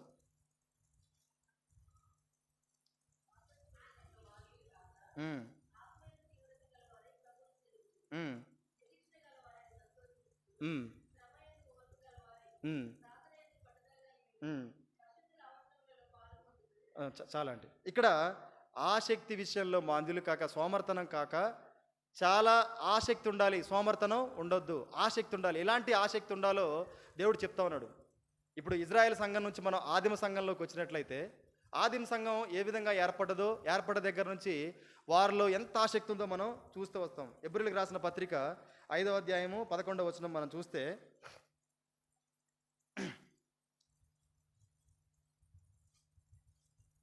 5వ అధ్యాయము 11వ వచనం. ఉమ్, ఉమ్, ఉమ్, ఉమ్, ఉమ్, ఉమ్, ఉమ్, ఉమ్, ఉమ్, ఉమ్, ఉమ్, ఉమ్, ఉమ్, ఉమ్, ఉమ్, ఉమ్, ఉమ్, ఉన్నాడు. ఉమ్, ఉమ్, ఉమ్. గనుక బలమైన ఆహారము వారికే తగును. ఇక్కడ మనం చూస్తే మనం బలమైన ఆహారం తీసుకునే వారిగా లేవంట. ఎందుకనంటే ఆసక్తి విషయంలో మాందులయ్యాం. ఆ ఆసక్తి ఎలా కోల్పోయామనంటే మనకు వినే విషయంలో కూడా ఆసక్తి లేదు. దేవుని గురించిన మాటలు వినే విషయంలో మనకు ఆసక్తి లేదు. కొంత విన్నంటనే మనలో ఎక్కడ లేనటువంటి సోమర్తనం. ఈ విధమైనటువంటి సోమర్తనం కలిగిన మనము ఏ విధంగా ప్రభువుని యోగ్యమైన విధానంలో సేవించగలం? ఎలా ఉందటనంటే నువ్వు వాడుతున్నటువంటి నీ ఆత్మను ప్రభు యొక్క సేవ కొరకు వాడుతున్నటువంటి విధానం చూస్తే సోమర్తనంతో కూడింది ఉంది. ఆ సోమర్తనం ఎలా వచ్చింది అని అంటే నువ్వు వినే విషయంలో ఎంతో సోమరిపోతులా ఉన్నావు. నువ్వు ఇప్పుడు ఒక బోధన చేయాల్సినటువంటి వాడుగా ఉన్నావు, కానీ ఇంకా ఎలా ఉన్నావనంట పాలు తాగే పసిపిల్లల్లాగా ఉన్నావు. అంటే ఏం చేస్తా ఉన్నావు? ఎంత అసహ్యంగా ఉంటుందనంటే ఒక పిల్లాడికి 1-2 సంవత్సరాలు ఆ ప్రాంతంలో పాలు తాగితే చూస్తాం, మనం చూడడానికి బాగుంటుంది, అందరు ముద్దు చేస్తాం. 20 సంవత్సరాలు వచ్చిన తర్వాత కూడా ఆ విధంగా పాలు తాగితే ఎలా ఉంటుంది చెప్పండి? ఎగ్జాక్ట్గా మన పరిస్థితి ఎలా ఉందనంటే ఒకవేళ ఇదే స్థితిలో మనం ఎవరైతే ఉండగలుగుతా ఉన్నామో అక్కడ నుంచి బయటికి రాకుండా వాళ్ళంతా కూడా ఎలా ఉన్నామంటే 20 సంవత్సరాల అబ్బాయి పాలు తాగి పాల డబ్బా పట్టుకొని పాలు తాగుతున్నట్లుగానే సంఘంలో మన పరిస్థితి ఉంది. బయట వాళ్ళకి మనం కనిపించవచ్చు 20 సంవత్సరాల క్రైస్తవ్యం, తరతరాల నుంచి క్రైస్తవ్యం కనిపించవచ్చు, కానీ దేవుడికి ఎలా కనిపిస్తావంటే నువ్వు పాలు తాగుతున్నటువంటి పసి పిల్లల్లా కనిపిస్తావు. ఒక 20 సంవత్సరాల అబ్బాయి పాలు తాగితే నువ్వు చూడడానికి ఎంత అసహ్యంగా ఉంటుందో దేవుడు నీ పట్ల ఎంత కన్నీరు గారుస్తాడు చెప్పండి. నిన్ను రక్షించి ఎన్నాళ్ళయింది, ఇంకా నువ్వు ప్రభువుని సరిగా సేవించడం తెలియక, ప్రభువు నీతో ఏం మాట్లాడుతుండో గ్రహించక, ఆ మాటలకు విధేయుడై ఆ మాటల ప్రకారం నువ్వు మార్చుకొని ప్రభువుకి యోగ్యమైన విధంగా నువ్వు సేవించకుండా, నీ సోమర్థనాన్ని వదలకుండా, వినే విషయంలో ఆసక్తి లేకుండా ఇట్లా ఉన్నప్పుడు అలా నువ్వు కనిపిస్తూ ఉంటే దేవుడికి ఎంత వేదన. మా ఊరిలో ఒక అబ్బాయి ఉండేవాడు, మా మా వయసు అబ్బాయి అనమాట. ఇంకా పాపం కుర్చీలో అలానే ఉంటాడు, పరిణితి లేదు.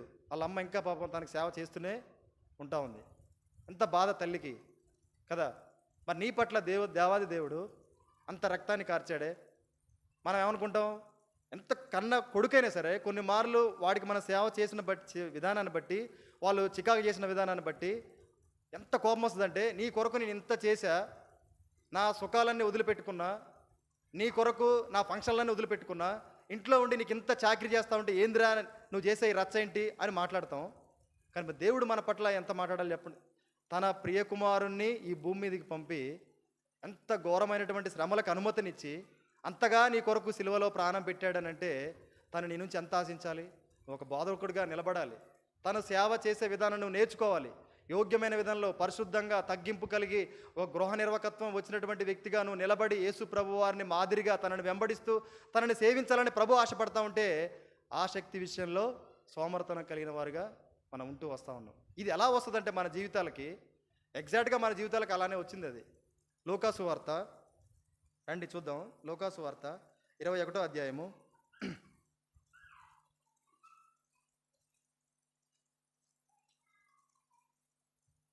34వ వచనం నుంచి.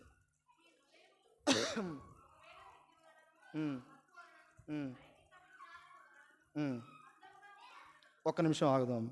ఇక్కడ మళ్ళీ ఒకసారి చదువుదాం. మీ హృదయములు ఐక విచారం వల్ల. ఇక్కడ మనం జాగ్రత్తగా ఆలోచిస్తే మీ శరీరములు అనట్లే, ఏంటంటే అది హృదయములు. హృదయముకు తిండి ఏంటి? మీ హృదయం ఒకవేళ తిండి వలనను మత్తు వలనను ఐక విచారం, దీనికి మనం ఆస్కారం ఇచ్చాము. ఇది మన హృదయంలోకి రావడానికి ఏంటంటే తిండి. మన హృదయానికి ఏం కావాలంటే దేవుని గురించిన విషయాలు వద్దు, దేవుణ్ణి సరైన విధంగా సేవించే విషయాలు వద్దు. ఏం కావాలనంటే హృదయం ఎప్పుడు ఉల్లాసంగా ఉంటుందంటే లోకానుసారంగా చక్కగా మనల్ని హెచ్చించే వారిని, తర్వాత మనల్ని ఆత్మీయంగా ఎలా ఉన్నా పర్లేదు భౌతికంగా హెచ్చించేవారిని, తర్వాత మన అంతస్తులను పొగిడేవారిని, తర్వాత ఈ విధంగా మనల్ని మన తప్పుల్ని కవర్ చేసి మాట్లాడేవారు, ఇతరుల గురించినటువంటి ఒక ఫన్ క్రియేట్ చేసుకుంటూ మాట్లాడేవారు, గాసిప్స్ మాట్లాడేవారు. హృదయం ఏం చేస్తుందంటే ఎంత ఆసక్తిగా ఉంటుంది వీటి కొరకు చాలా ఆసక్తిగా ఉంటుంది. మీరు గమనించారు లేదు, నేను నా అనుభవం చెప్తా ఉన్నా, అందుకే అంత పక్కగా చెప్తా ఉన్నా.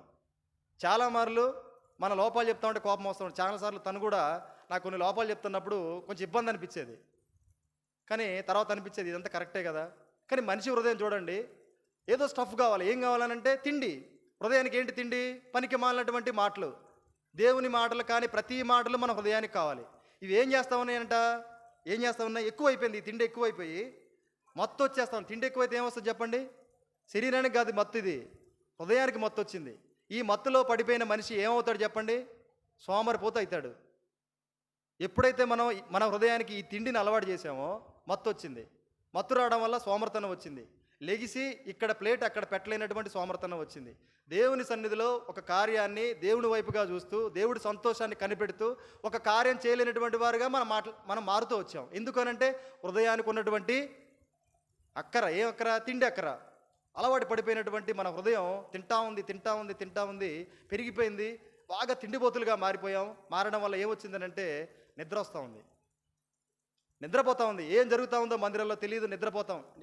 ఎక్కడైనా సరే మనం చూస్తే, నా జీవితంలో నేను గత డినామినేషన్లో జీవిస్తూ వచ్చినట్టు ఏంటంటే వాళ్ళు కూడా నన్ను చక్కగా పడుకోబెట్టారు. దానివల్ల నేను చాలా సంవత్సరాలు దేవుడికి దూరంగా ఉన్నా. ఎంత నష్టపోయినా నాకే తెలుసు. అది దేవుణ్ణి సరిగా సేవించే క్రమంలో నేను ఎంత నష్టపోయినా, భౌతికంగా కూడా నేను దేవుని సరైనటువంటి కాలంలో సేవించుంటే ఖచ్చితంగా ఈరోజు దేవుని కొరకు నమ్మకమైనటువంటి సేవను చేయగలిగామని దేవుని కృపను బట్టి అది నేను చెప్పగలను. ఎందుకంటే దేవుడు రక్షించిన ఈ తక్కువ సమయంలోనే ఇంతమంది ద్వారా ఇన్ని నేర్పిస్తూ, వాళ్ళ ద్వారా ఇంత నేర్చుకుంటూ సరైన విధాన్ని, సత్యమైనటువంటి విధాన్ని తెలుసుకోగలుగుతున్నామని అంటే, అసలు మార్గమే తెలియనటువంటి పరిస్థితుల్లో ఉన్న నేను ఆ తుప్పలు, ఆ బద్ధకంతో అసలు ఎక్కడ ఏముంటుందో, దేవుని ఇంట్లో ఏముంటుందో, దేవుడికి ఏం కావాలో తెలుసుకోలేనటువంటి అంధకారంలో ఉన్న నన్ను కనీసం ఇక్కడ ఇది ఉందిరా బాబు, ఆ పని నువ్వు చేయాలని చెప్తే ఎప్పటికైనా చేస్తాంగా. కనీసం నా పనిది, కనీసం ఇది నీ చెయ్యాలి, ఎప్పటికైనా చేస్తాంగా. ఆ స్థితికి నేను రాగలుగుతా వచ్చానంటే, ఒకప్పుడు నన్ను పడుకోబెట్టారు. ఈ తిండే, మందిరాల్లో ఏ తిండి కావాలి ఆ తిండే, పండగలకు ఏం కావాలి ఆ తిండే, ఏదన్నా యానివర్సరీలకు ఏం కావాలి ఆ తిండే. లోకానుసారమైనటువంటి ఏదైతే అల్లరి చిల్లరి కూడినాయో, ఎవరిని సంతోషపెడతాయో, ఎక్కువ మందని సంతోషపెడతాయో, ఆత్మలు సంతోషపెట్టే కాదు, మనుషుల శరీరాలను సంతోషపెట్టాయో, అవి మందిరాల్లో కొలువుగా ఉండి మన హృదయాలు ఏం చేస్తా వచ్చాయనంటే మందంగా చేశాయి, బద్ధకస్తులుగా మాందులుగా చేశాయి. సోమర్తనంలో ఆసక్తి విషయంలో సోమర్తనంగా అయిపోయాం. ప్రభువుని సేవించే విషయంలో ఆసక్తి ఏమాత్రం కూడా లేదు. ఈ మధ్యాహ్నకాల సమయంలో మన హృదయం ఈ విధంగా సోమర్తనంతో కూడిందై ఉంటే, ఇది మనకు చాలా యాక్టివ్గా శరీరం చాలా విషయాల్లో కనబడతా ఉంటుంది, వెంటనే రెస్పాండ్ అవుతూ ఉంటాం.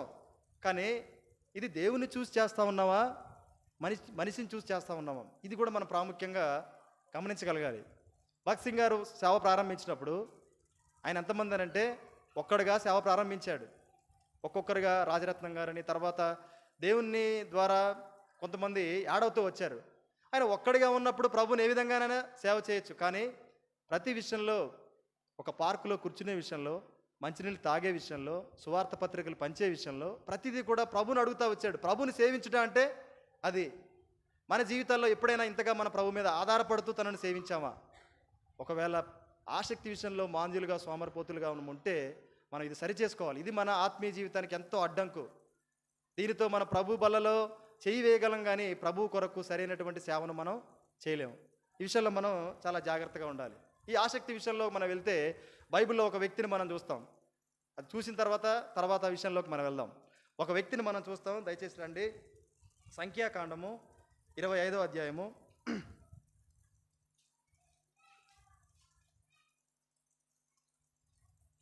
25వ అధ్యాయము 13వ వచనం. అతనికిని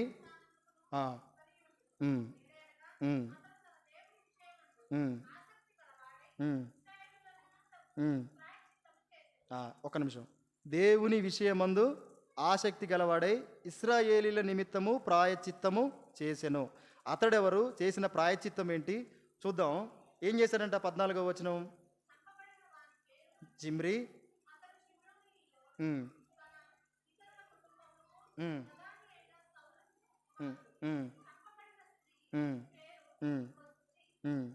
కొజ్జి, ఆమె నూరు కుమార్తె చాలు చంపబడ్డారు. ఎందుకు చంపబడ్డారు? 6వ వచనంలోకి వద్దాం. ఇదిగో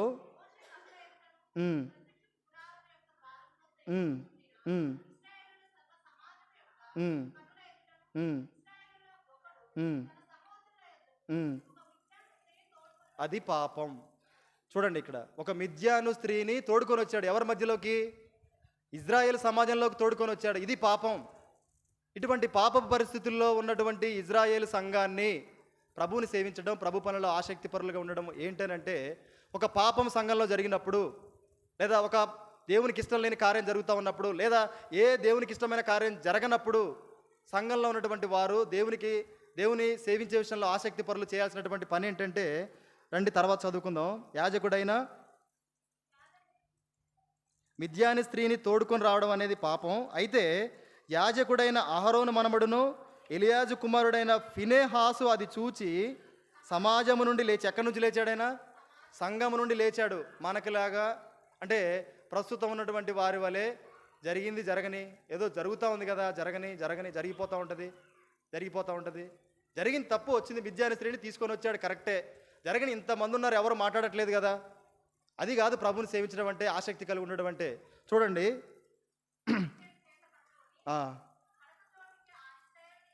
పడక చోటికి ఆ ఇశ్రాయేలీని వెంట వెళ్ళి ఏం పట్టుకుని వెళ్ళాడు? ఈటిని చేత పట్టుకొని ఆ ఇద్దరిని, అనగా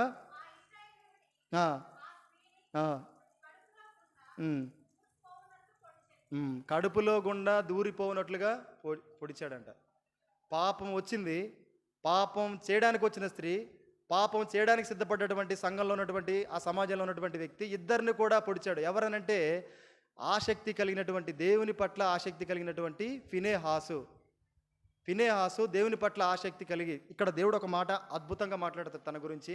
ఇటువంటి సాక్ష్యం మనం పొందాల్సినటువంటి వారుగా ఉన్నాం. ఫినేహాసు గురించి దేవుడు మాట్లాడినటువంటి మాట చాలా అద్భుతంగా ఉంటుంది. ఇక్కడ తర్వాత చదువుకుందాం.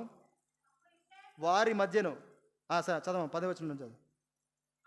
ఉమ్, ఉమ్, ఉమ్, ఉమ్, ఉమ్, ఉమ్. వారి మధ్యను నేను ఓర్వలేని దానిని, ఎవరు ఓర్వలేని దానిని? దేవుడు ఓర్వలేని దానిని. తర్వాత తాను ఓర్వలేకపోతే, ఎవరు ఓర్వలేకపోతా ఉన్నారు? ఫినేహాసు. ఉందా? దేవుడు నీ శరీరంలో ఉన్నటువంటి శరీర కార్యాలని ఓర్వలేకపోతా ఉన్నాడు. ఏ రోజైనా చంపడానికి ప్రయత్నించావా? వాక్యం అనే ఖడ్గం వస్తుంది, ఖడ్గాన్ని వాడం, ఆ ఖడ్గం అలానే ఉంటుంది, తిరిగి వెళ్ళిపోవాల్సిందే. అది ఎక్కడి నుంచి వచ్చిందో అక్కడికి వెళ్ళిపోవాల్సిందే. వాక్యం చదువుతాం, ఒకటి హెచ్చరిక వస్తుంది, ఇది మనకు కాదు, కొంచెం ఇబ్బందికరంగా ఉన్నప్పుడు కాదు అంటే మనకు కాదేమో, ఇది ఇప్పుడు దేని గురించో రాసి, అదే ఏదైనా మంచిది మనకు అనుకూలంగా వచ్చింది అనుకోండి, దేవుడు నాతో మాట్లాడాడు బ్రదర్, అద్భుతంగా మాట్లాడాడు, ఆ మాటతోనే నేను ఆ కార్యాన్ని ప్రారంభించా అని చెప్తాం. ఎప్పుడైతే ఇటువంటివి వచ్చాయో దేవుడు మనతో ఎక్కువగా మాట్లాడుతున్నాడంటే మనతో ఎక్కువ పని ఉంటుందని అర్థం, మన మీద కన్సర్న్ ఉంటుందని అర్థం. చూడండి, మా బాస్ నాకు చాలా విషయాల్లో మాట్లాడుతూ వస్తాడు. మొట్టమొదట్లో నాకు చాలా జాగ్రత్తలు చెప్పాడు. చాలామంది నాతో సీనియర్స్ ఉండేవాళ్ళు, వాళ్ళు మరి ఎలా ఉండేవాళ్ళో బాస్ దగ్గర తెలియదు, కొన్ని విషయాల్లో తప్పించుకునే వాళ్ళని తెలియదు.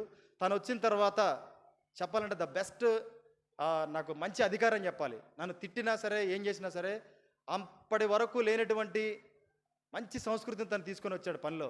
సీనియర్స్ లేరు, ఎవరు లేరు, అందరికీ అన్ని పనులు రావాలి, ఎవరి దగ్గరికి వెళ్ళి ఎవరు ఏం అడగొద్దు. అంతకుముందు ఎలా ఉండేదనంటే, సీనియర్స్ ఏదైనా పని అడగాల్సి వస్తే, అన్న ఇది ఎలా చేయాలో చెప్పండి అన్న అంటే, అదే నేను చేసేటప్పుడు చెప్తా, అప్పుడు నువ్వు కూడా నేను కంట్రోల్ తీసుకుంటా సిస్టమ్, నేను చెప్తా, నువ్వు చూడని. ఎలా వస్తుంది వర్క్? కానీ బాస్ ఏం చేస్తాడు, ఇది నువ్వు చేసావా అని అడుగుతాడు. ఇట్లా మా బాస్ రాకముందు ఇదంతా జరుగుతూ ఉండేది. ఎప్పుడైతే ఇది జరుగుతూ ఉందో ఆయన కనిపెట్టాడు, ప్రతి ఒక్కరిని ఇండివిజువల్గా, పర్సనల్గా ప్రతి ఒక్కరికి అన్ని వర్క్స్ నేర్పిస్తూ, సీనియర్ లేరు, ఎవరు లేరు, అందరూ అన్ని పనులు ప్రశాంతంగా చేసుకునే మంచి అట్మాస్ఫియర్, మంచి వాతావరణం తీసుకొని వచ్చాడు. ద బెస్ట్ బాస్ అని చెప్తా, నా కెరీర్లో బెస్ట్ బాస్. తిట్టినా సరే, ఆయన కొన్ని మార్లు తిట్టాడు, కొన్ని మార్లు నేను కూడా ఆయన మీద కోపడ్డ సందర్భాలు ఉన్నా సరే, మంచి వర్క్ చేయించినటువంటి బాస్. నేను ఎందుకు చెప్తా ఉన్నాను ఈ మాటలు అంటే, వాక్యాన్ని కూడా ఆ విధంగా మనం చూసుకోవాలి. ఆయన వాడినటువంటి ఆ ఖడ్గం ఏం చేసిందనంటే పాపాన్ని చంపింది. పాపానికి ఎవరైతే ఇచ్చారో, స్థలాన్ని ఇచ్చారో వారిని కూడా చంపింది. రోమపత్రికలో మనం చూస్తాం రోమపత్రికలో, రోమిలికి రాసిన పత్రిక 8వ అధ్యాయం 13వ వచనం.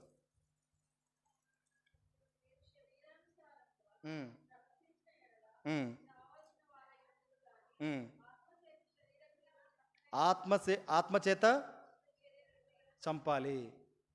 ఆత్మచేత ఫినెహాసు ఎలాగైతే చంపాడో, దేవుని యొక్క పని పట్ల దేవుడు ఓర్వలేని దానిని తను కూడా ఓర్వలేనటువంటి స్థితికి ఫినెహాసు వచ్చాడు. దేవుడు నీ నుంచి నా నుంచి కోరుకునేది ఏంటంటే, ఎగ్జాక్ట్గా దేవుడు ఎలా ఆలోచిస్తున్నాడో మన ఆలోచన విధానం కూడా అదే ఉండాలి. ఒక వ్యక్తిని ప్రభువు ఎప్పుడు కూడా క్షమిస్తాడు, అది క్షమాపణ మన హృదయంలో ఉండాలి. ఇది ప్రభుని సేవించడం అంటే ఇదే. ఈ విధంగా మనం ప్రభుని సేవిస్తూ వెళ్ళాలి. ఆసక్తి అంటే ఫినెహాసు కలిగినటువంటి ఆసక్తి నీ శరీర క్రియల్ని చంపి నిన్ను దేవుణ్ణి యోగ్యమైన విధంగా సేవించే విధంగా చేస్తుంది. అటువంటి వ్యక్తిత్వం కలిగిన వాడిగా, ప్రభువుని సేవించే విషయంలో అటువంటి వైఖరం కలిగిన వారిగా మనం ఉంటూ ఉండాలి కదా. మన తర్వాత చూసుకుంటూ వెళ్ళినట్లయితే అపోస్తుల కార్యములు 17వ అధ్యాయము 11వ వచనం.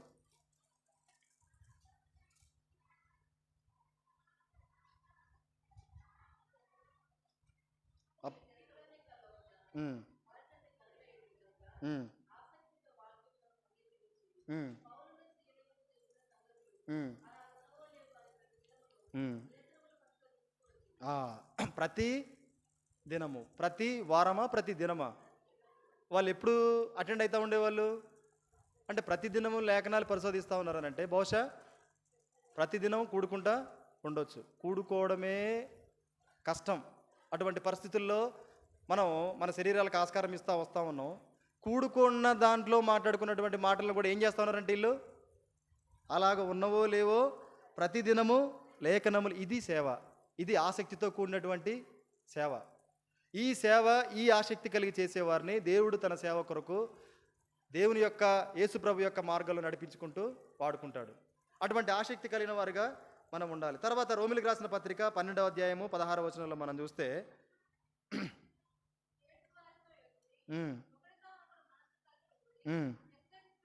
హెచ్చు వాటి యందు మనస్సుంచక, ఇది ఒక ప్రాముఖ్యమైన సంగతి. హెచ్చు వాటి యందు మనస్సుంచక తగ్గు వాటి యందు, అంటే చెప్పాలనంటే ఒక విషయంలో నీకు మంచి ఘనత మనుషుల ముందు వస్తున్నప్పుడు మనం ఏం చేయాలంట, దాన్ని దూరం చేసుకొని ఏ మనిషి చూడనటువంటి పరిచర్యం చేయాలంట. ఇందాక అన్న చెప్తా వచ్చాడు కదా, లిట్రిమ్స్ కడిగానని చెప్పి అంకుల్ చెప్పిన మాటని. అంటే చూడండి, తను ఆ పరిచర్యకి అవకాశం ఇస్తా వచ్చాడు. భగత్ సింగ్ గారి యొక్క సావాసంలో కూడా డిప్యూటీ కలెక్టర్సు బాత్రూమ్లు కడగడానికి భగత్ సింగ్ గారు పంపించేవాళ్ళంట.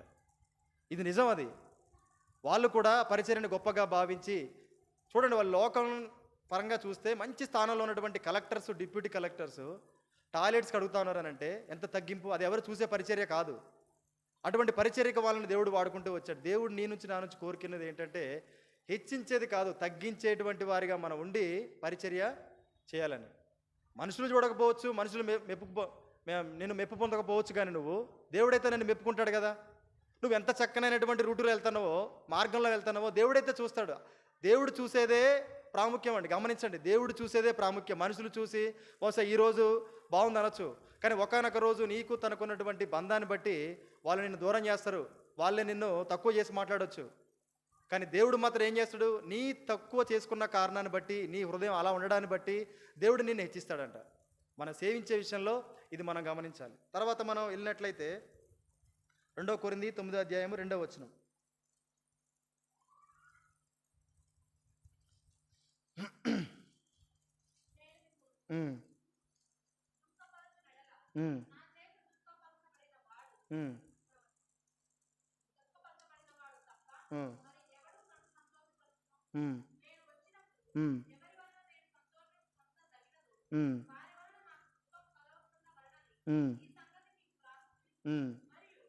రెండవ వచనం, మీ 1 కొరింథీ 9 2వ వచనం చివరి భాగం. మీ ఆసక్తిని చూచి అనేకులు ప్రేరేపింపబడిరి. అంటే మన ఆసక్తిలో మాంద్యులు కాకుండా, సోమరపోతులు కాకుండా ఉన్నట్లయితే మన ఆసక్తిని చూచి అనేకులు ఏమవుతారంట, ప్రేరేపించబడతారు. ఇది జరగాలి సంఘాల్లో, ఇది సంఘాల్లో జరగాలి. మీరు వెళ్ళండి, భగత్ సింగ్ గారి సావాసంలో మందిరంలో వెళ్ళకపోయినా సరే ఇక్కడ డ్యూటీ చేసే వాళ్ళు మనం వెళ్ళి వాళ్ళని గమనించగలిగితే అసలు ఎంత మనం లిటరల్గా మన బాడీ షివర్ అయిపోద్ది. వాళ్ళు ఉండే విధానం చూస్తే ఎంత చక్కగా విలువిస్తారు తెలుసా. ఫుడ్ విషయంలో కూర్చోబెట్టి, సొంత బంధువుల కంటే ఆహారం సమయానికి వెళ్తే కూర్చోబెట్టి అన్నం పెడతారు వాళ్ళు. తర్వాత ఇంకేదైనా చూపించే విషయంలో కానీ, తర్వాత మందిరంలో ఏదైనా చెప్పే విషయంలో కానీ, ఇంకా ఏదైనా ఈ బుక్స్ తీసుకోవాలని చెప్పే విషయంలో కానీ, ఎవరినైనా మన ఎంత కొత్తగా వెళ్ళి కనబడ్డా సరే మనం ఏ ప్రాంతం నుంచి వచ్చామని చెప్తే ఈ ప్రాంతంలో ఉన్న వాళ్ళందరి పేర్లు చెప్తారు, చక్కగా మాట్లాడతారు. హైదరాబాద్ వచ్చామండి, పలానా పని మీద వచ్చామనంటే, మీరు ఎలా రావాల్సింది బ్రదర్, హెబ్రోన్లో చక్కగా ఉండి తినేసి మీరు అలా వెళ్తే బాగుండేది కదా, ఒకదాని తర్వాత ఇలా చూసుకుంటూ వెళ్తే మీకు మంచిగా కవరే. చూడండి, ఒక మనిషి పట్ల ఎందుకంత ప్రేమ.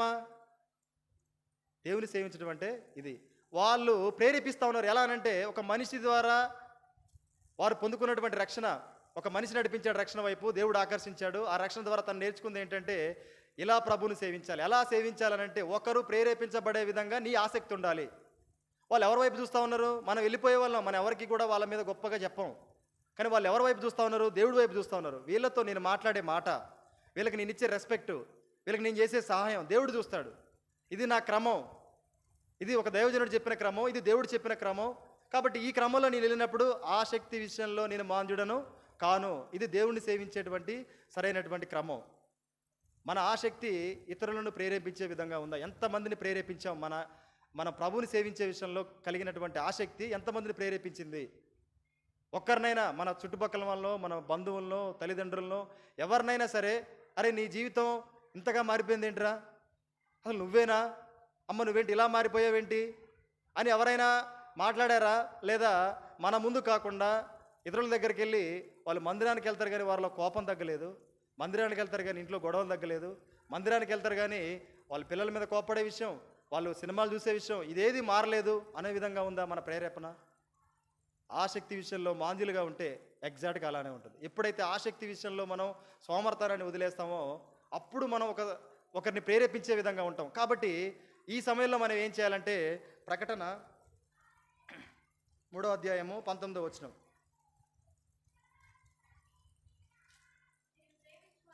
ఉమ్, ఉమ్, ఉమ్, ఉమ్, ఉమ్. ఇటువంటి పరిస్థితుల్లో నువ్వు చేయాలి. నువ్వు పొందిన మారు మనసు ఏమైపోయిందనంటే కమ్మివేయబడ్డది, నిద్రావస్థలో ఉంది. మరలా ఆసక్తి కలిగి మారు మనస్సు పొందాలి. మారు మనసు పొందకపోతే మన జీవితం ద్వారా దేవుని సరైనటువంటి విధంగా సేవించలేము. దేవుడు నీ ద్వారా ఎంతో తన కార్యాన్ని చేయించుకోవాలని ఆశపడతా ఉన్నాడు. ఎన్నో తలాంతులు నీకు ఇచ్చాడు. నీ ద్వారా తన కార్యాలు ఎంతోమందికి నువ్వు ప్రేరేపించే విధంగా నిన్ను మందిరంలోనో లేకపోతే బయట పనిచేసే విషయంలోనో దేవుడు నిన్ను ఉంచాలని చూస్తూ ఉన్నాడు. ఆసక్తి విషయంలో మాంద్యులై ప్రభువుని సేవిస్తే ఇవేవీ జరగవు. కాబట్టి అలా ఉండొద్దు. మారు మనసు పొంది చక్కని ఆసక్తి కలిగి ప్రభు విషయంలో ప్రభువుని మనం సేవించేవారిగా ఉన్నాం. రెండో విషయానికి మనం వస్తే ఇంకా ఏం చెప్తా ఉన్నాడు? ఆత్మ విషయంలో తీవ్రత కలగవారై. ఆత్మ విషయంలో తీవ్రత అంటే ఏంటి చెప్పండి? ఆత్మ విషయంలో తీవ్రత కలవారై. ఇది దేవుని ఆత్మ కాదు, మన ఆత్మలో తీవ్రత ఉండాలంట. అంటే ఆత్మలో తీవ్రత ఉంటే ఏం జరుగుద్ది చెప్పండి? ఆత్మలో తీవ్రత మనకి అందరి క్రైస్తవులకి అందరి విశ్వాసులకి ఒకేలాగా ఉందంటారా చెప్పండి?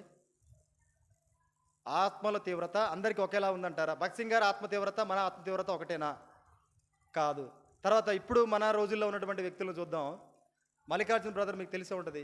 యోనా బ్రదర్ మీకు తెలిసే ఉంటుంది. తనకు ఆత్మలో ఉన్నటువంటి ఆ మంట అది మనది అతనిది ఒకే విధంగా ఉందంటారా లేదంటారా చెప్పండి? ఆత్మలో ఏంటది తీవ్రత? యోనాబాబు గారిది మంది ఒకేలా ఉందంటారా? నేను ఏమంటానంటే తీవ్రత లేదంట. చాలా మంది సిగ్గుపడతా ఉంటాను నేను. తను మల్లికార్జున బ్రదర్ మొన్న ఒక వీడియో పెడతా వచ్చాడు, మీరంతా బహుశా చూసే ఉండొచ్చు. ఒక స్త్రీ తనను ఎంతో వ్యతిరేకిస్తూ ఉంది, తన మీద ఎంతో దుర్భాషలాడుతూ ఉంది, తను జైల్లో పెట్టించేంతగా తను సీన్ క్రియేట్ చేస్తూ ఉంది. కానీ తను ఏం చెప్తా ఉన్నాడంటే, మీరు నా బెయిల్ కొరకు ప్రయత్నం చేయొద్దు, ప్రార్థించండి. ఈ కార్యం ద్వారా బలంగా దేవుని యొక్క పరిచర్య జరగాలి. మరి దాని కొరకు ఎంత ధైర్యంగా చెప్తా ఉన్నాడంటే, దేవుని పట్ల ఆత్మలో తీవ్రత కలిగి ఉండడం అంటే అది. మన తీవ్రత లేదనే చెప్పాలి. అందుకే యేసుప్రభు వారు ఒక మాట చెప్తాడు ప్రకటన గ్రంథంలో. లవోదియక సంఘానికి ఏం చెప్తాడు చెప్పండి? మీరు వెచ్చగానైనను చల్లగానైనను, వెచ్చదనం మనలో ఉందంటారా లేదంటారా చెప్పండి? మళ్ళీ ఇంకోటి ఏంటంటే దరిద్రం, మనలో ఉన్నటువంటి దరిద్రం ఏంటంటే మనం చల్లగా లేము. మళ్ళీ మనం అది ఒప్పుకోవాలి కదా. నులివెచ్చగా ఉన్నాం. ఇది ప్రమాదకరమైనటువంటి పరిస్థితి. మనం మొన్ననే మాట్లాడుతూ వచ్చాం. ఒకవేళ నువ్వు ఘోరమైన పాపిగా ఉంటే దేవుడు అమ్మా నిన్ను పిలుస్తాడు. కానీ నువ్వు ఎలా ఉన్నావనంటే వేషధారికి దగ్గరగా ఉన్నావు. త్వరలో నువ్వు పిలిపించుకుంటావు. మోసకారి అని, వేషధారి అని పిలిపించుకోబోయే పరిస్థితికి దగ్గరగా మనం ఉంటా ఉన్నాం. అంటే ఏంటి? నులివెచ్చని స్థితి, ప్రమాదకరమైనటువంటి స్థితి, ఆత్మలో తీవ్రత లేనటువంటి స్థితి. ఎన్నో ఏళ్ళుగా రక్షణ పొందాం. అసలు ఏం చేయాలో నీకు తెలుసు. యేసు ప్రభు ఏం చెప్పాడో నీకు తెలుసు. తన మార్గం ఏంటో నీకు తెలుసు. ఎంత ఆసక్తిగా ముందుకు పోవాలో తెలుసు. తన కార్యాలు ఎలా చేయాలో నీకు తెలుసు. కానీ ఉదయం లేచినట్టనే టైంకి ఏం చేస్తాం చెప్పండి?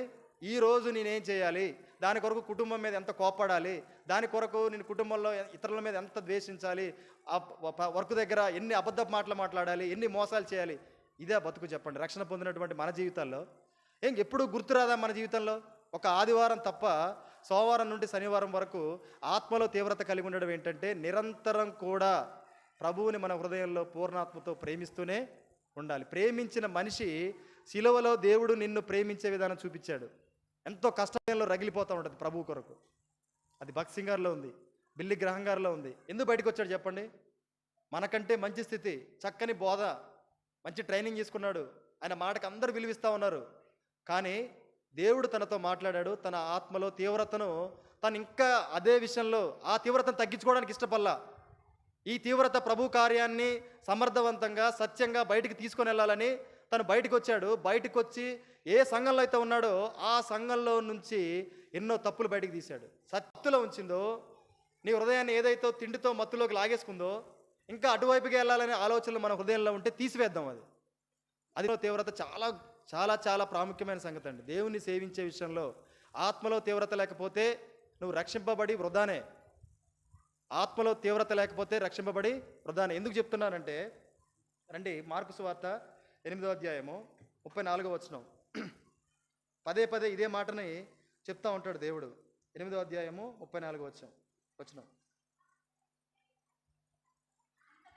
ఉమ్, ఉమ్, ఉమ్, ఉమ్, ఉమ్, ఉమ్, ఉమ్, ఆ, ఆ, ఆ, ఆ, ఉమ్, ఉమ్, ఉమ్. ఎట్లా రక్షించుకుంటాడు ప్రాణాన్ని? నా నిమిత్తము, సువార్త నిమిత్తము పనిచేసేటువంటి వారు ఏం చేస్తారు?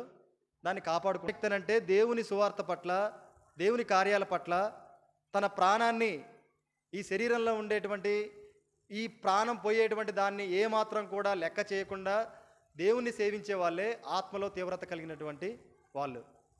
ఈ తీవ్రత కలిగిన వారే దేవుణ్ణి సరైనటువంటి విధంగా సేవించగలరు. పౌలు తన జీవితాన్ని చూస్తే ఇది ఎగ్జాక్ట్గా తను చేస్తూ వచ్చాడు. ఎంతగా చేస్తూ వచ్చారంటే ఆయన ప్రాణాన్ని ఎప్పుడూ కూడా లెక్క చేయలే. ప్రాణాన్ని లెక్క చేయకుండా సముద్రంలో వెళ్తా వచ్చాడు. ఎన్నో కొరడా దెబ్బలు తింటా వచ్చాడు. చూడండి, తను జైల్లో ఉన్న సమయంలో కూడా పౌలు ఎంతగా తనను వేధిస్తూ వచ్చారనంటే కొరడాలతో కొట్టారు. కానీ అంటే ఆయన ఏం చేస్తూ వచ్చాడో చూద్దాం. చూడండి, 16వ అధ్యాయం అపొస్తలుల కార్యములు 22వ వచనం. ఉమ్, ఉమ్, ఉమ్, ఉమ్, ఉమ్, ఉమ్, ఉమ్, ఉమ్, ఉమ్, ఉమ్, ఉమ్, ఉమ్, ఉమ్, ఉమ్. శీలైను ప్రార్థించుచు కీర్తనలు పాడుచు నుండిరి. ఖైదీలు వినిచుండే. ఖైదీలు వినేంతగా దెబ్బలు తిన్నటువంటి వీళ్ళు, ఇంత అవమానం పొందినటువంటి వీళ్ళు ఏం చేస్తున్నారంట? ప్రార్థనలు, పాటలు సేవించడం అంటే ఇది.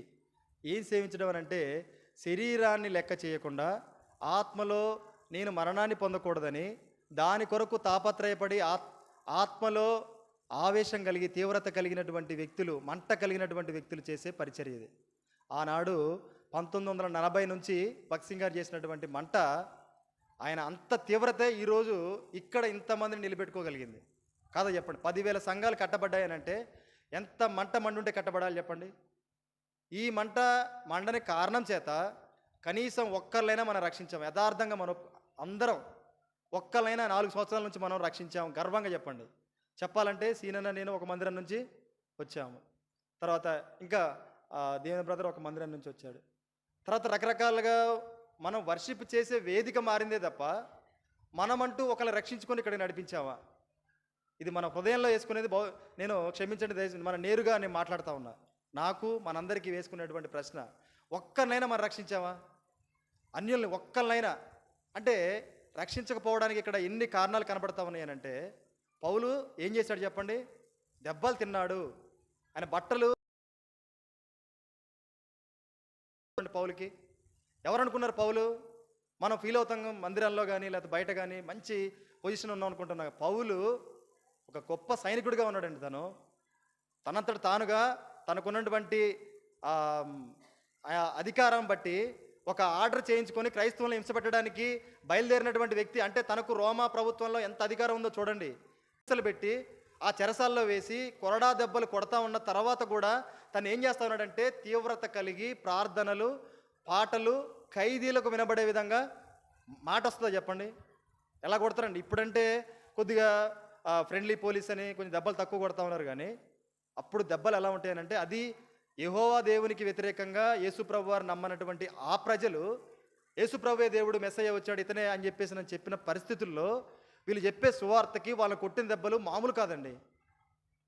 తీవ్రత కలిగిన వ్యక్తి తనలో తీవ్రత మంట పైకి కనిపిస్తూ ఉంది. ఎలా అనంటే షద్రకు, మెషకు, అబేద్నెగో వాళ్ళు చెప్పారు, మా దేవుడు మమ్మల్ని రక్షింపకపోయినను మేము అదే దేవుణ్ణి సేవిస్తాం. వీళ్ళు అదే చేశారు. ఆ పౌలు అదే మాటను తను ఇక్కడ తన జీవితంలో జ్ఞాపకం చేసుకుంటూ అనుభవిస్తూ ఉన్నటువంటి ప్రదేశంలో చివరిగా ఏమవుతా వచ్చింది చెప్పండి? వీళ్ళ ఆత్మకున్నటువంటి ఆ తీవ్రత, ఆ మంట ఏం చేసింది చెప్పండి? మనం ఇక్కడ చూస్తాం 31వ వచనంలో. ఉమ్, ఉమ్, ఉమ్, ఉమ్, ఉమ్, ఉమ్, ఉమ్. 29వ వచనం మనం చదువుకుంటూ వెళ్తే, ఇప్పుడు పౌలు వస్తాడు, నువ్వేమీ హాని చేసుకోకు, చంపుకోకు, మేమందరం ఇక్కడనే ఉన్నామని చెరసాల విడిపించబడుతుంది వాళ్ళ ప్రార్థనలు బట్టి మనకు తెలుసు. తర్వాత ఆ జైలు అధికారి వీళ్ళంతా అతడు దీపం తెమ్మని చెప్పి లోపలికి వచ్చి వణుకుచు పౌలుకును శీలకును సాగిలపడి వారిని వెలుపలికి కొట్టినటువంటి వ్యక్తి సాగిలపడాడు. మనం నమ్మం, ఇటువంటి పరిస్థితుల్లో మనకు అవమానం ఉంటుంది కదా, మనకి ఎవరు గౌరవిస్తారంటే అటువంటి ఆత్మలో తీవ్రత కలిగి ఉంటే దేవుడు నీలోకి వస్తాడు, దేవుణ్ణి వాళ్ళు చూస్తారు. దేవుణ్ణి చూసినప్పుడు వాళ్ళంతటా వాళ్ళుగా సాగిలపడతారు. ఎందుకు అనిపించలే అంతకుముందు, ఎందుకు అనిపించలేదు వాళ్ళలో? అప్పుడు కూడా సాగిలపడవచ్చు కదా. వాళ్ళు ఎప్పుడైతే ఆత్మలో తీవ్రత కలిగి ఉన్నారో దేవుని కార్యాలు వాళ్ళ ముందు జరుగుతూ వచ్చాయి. దేవుని కొరకు తీవ్రత కలిగి పాటలు పాడారు, దెబ్బలు సహించారు, ప్రార్థనలు చేశారు, చెరసాల సంఖ్యలు అన్నీ విడిపించబడ్డాయి. ఇక్కడ చూడండి, గొప్ప రక్షణ సాగిలపడి వారిని వెలుపలికి తీసుకుని వచ్చి, అయ్యలారా రక్షణ పొందుటకు. వాళ్ళు ఏమైనా రక్షణ సువార్తను చెప్పారు చెప్పండి? ఈ వ్యక్తులు ఇంత ఆత్మలో తీవ్రత కలిగి ఉన్నారనంటే వీళ్ళలో ఉన్నటువంటి దేవుడు జీవము కలిగినటువంటి దేవుడు, సర్వ సత్యంలో నడిపించే దేవుడు, సకలము కూడా చేయగలిగినటువంటి దేవుడు. ఇటువంటి దేవుణ్ణి మనం సేవించాలంటే మనకు రక్షణ కావాలి. ఈ రక్షణ వీరి ద్వారా మనకు వస్తుందేమో మనం అడగాలి. ప్రేరేపించారు, వాళ్ళ ఆత్మలో ఉన్నటువంటి ఆవేశాన్ని బట్టి వాళ్ళు ప్రేరేపిస్తూ వచ్చాడు. ఇటువంటి జీవితం మనం కలిగి ఉంటే, ఆత్మలో తీవ్రత కలిగి ఉంటే, దేవుడు ఈ రెండు విషయాలనే నొక్కి వక్కానిస్తా ఉన్నాడు. మీరు నన్ను సేవించాలి. ఎలా సేవించాలంటే, ఎలా జీవించాలి? మొట్టమొదటిగా ఆసక్తి విషయంలో మాంద్యులు కాక, రెండవది ఆత్మలో తీవ్రత కలిగి సేవించడం అంటే ఇది. సేవించడం అంటే లోకానుసారంగా ద్వారా మాటల్లో ఉన్నటువంటి గారడి ద్వారా ప్రభువుని సేవించాలంటే చాలా కష్టం. అది దేవుడికి ఇష్టం లేనటువంటి సేవ. చూస్తే మనం ప్రతి ఒక్క దైవజనుడిని మనం జ్ఞాపకం చేసుకుంటూ వెళ్ళిన అపోస్తల కార్యాలయంలో ఇంకొక వ్యక్తిని చూస్తాం. 18వ అధ్యాయం 24వ వచనంలో అపోల్లో కూడా ఆ విధంగానే తీవ్రత కలిగి సేవించినటువంటి వాడు. తీయకండి, అపోల్లో కూడా అంత తీవ్రత కలిగి సేవించినప్పుడు అంతకు ముందే ఉన్నటువంటి కుటుంబము ఎవరుంటారు వాళ్ళకి తోడుగా? అకుల ప్రిస్కిల్లా వాళ్ళకి తోడుగా ఉండి తనలో ఆత్మలో ఉన్న తీవ్రతను బట్టి వాళ్ళంతా కలిసి దేవుని సేవను తనకు చెప్తూ సరైనటువంటి విధానంలో తీసుకుంటూ వెళ్తారు. తీవ్రతే గొప్ప పరిచర్య చేయడానికి అవకాశం అయింది. ఆదిమ సంఘం ఆ విధంగా వృద్ధి చెందింది. ఆత్మలో తీవ్రత కలిగి ఉంది, వాక్యం తీసుకునే విధాలు ఆసక్తి కలిగి ఉంది, ఎంతో తీవ్రత కలిగి ఉన్నారు. తర్వాత చూస్తే వీళ్ళంతా కూడా చెదరగొట్టబడ్డారు. ఎప్పుడనంటే పౌలు చెదరగొడతా వచ్చాడు. పౌలు మారు మనసు పొందకముందు వీళ్ళందరూ చెదరగొడతా ఉన్నారు. కానీ చెదరగొట్టే సమయంలో మనం ఏం చేస్తాం చెప్పండి? ఈ ప్రదేశంలో సువార్త చేస్తూ ఉన్నప్పుడు, మన కుటుంబాలని వ్యక్తిగతంగా తీసుకొని దాడి చేస్తూ ఉన్నప్పుడు గవర్నమెంట్ మనం ఏం చేస్తాం చెప్పండి? మన అడ్రస్లు ఎక్కడికున్నా అక్కడికి వెళ్ళిపోతాం. ఇంకా సువార్త లేదు, ఏమి లేదు. కానీ ఈ సంఘాలు ఏం చేస్తూ వచ్చాయంటే, చల్లా చెదిరైపోయే సమయాల్లో, ఉదాహరణకి కొనిజర్ల మీదుగా, వైరా మీదుగా భద్రాచలం వెళ్ళేటువంటి వాళ్ళు ఏం చేస్తూ ఉన్నారనంటే, కొనిజర్లలో ఆగి సువార్త, వైరాలో ఆగి సువార్త, కొత్తగూడెంలో ఆగి సువార్త. ఇదండి తీవ్రత అంటే. దేవుడు ఇటువంటి తీవ్రత కలిగి మనం ప్రభువుని సేవించాలని ఆశపడతా ఉన్నాడు. ఇటువంటి తీవ్రతే ఆనాడున్నటువంటి ఇంకొక వ్యక్తిని కూడా మనం చూస్తాం. ఎవరిని చూస్తాం మనం చెప్పండి? పౌలుకు ముందు పౌలు శిక్ష వేసినటువంటి స్టెఫను కూడా ఎంత గొప్ప సేవ, ఎంత తీవ్రత కలిగి ఉన్నాడు చూడండి. ప్రాణాన్ని లెక్క చేయకుండా దేవుని కొరకు తీవ్రత కలిగినటువంటి వ్యక్తి. ప్రభువును మనం సేవించాలి. ఒకవేళ ఈ రెండు విషయాల్లో ఎక్కడ మనం తప్పిపోయామో, వాటన్నిటి విషయంలో ప్రభు నేను ఈ విషయంలో తప్పిపోయా, యోగ్యమైన విధానంలో నీ దగ్గరికి రాలా, అటువంటి విధానంగా ఎన్నోసార్లు బలలో చేసి వేస్తూ వచ్చా. ఇక నుంచి నేను యోగ్యమైన విధంగా, నీకు నచ్చే విధంగా, తీవ్రత కలిగిన వాడిగా, ఆసక్తిలో మాంద్యుని కాక ఎంతో ఆసక్తి కలిగి నిన్ను సేవించాలని ఆశపడతా ఉన్నా, నిన్ను వెంబడించాలని ఆశపడతా ఉన్నా.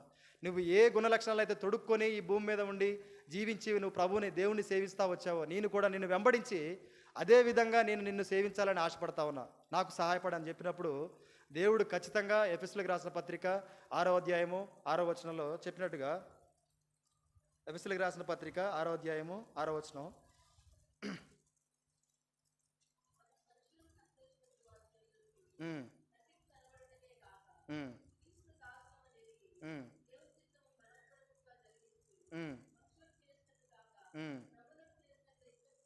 అది మనుషులకు చేసినట్టు కాకుండా ప్రభు ఒక్కటే మనం చూసుకోవాలి. ప్రభుది ఇప్పుడు నేను ఈ పని చేస్తా ఉన్నా, ఇది దేవునికి మహిమకరంగా ఉంటుందా?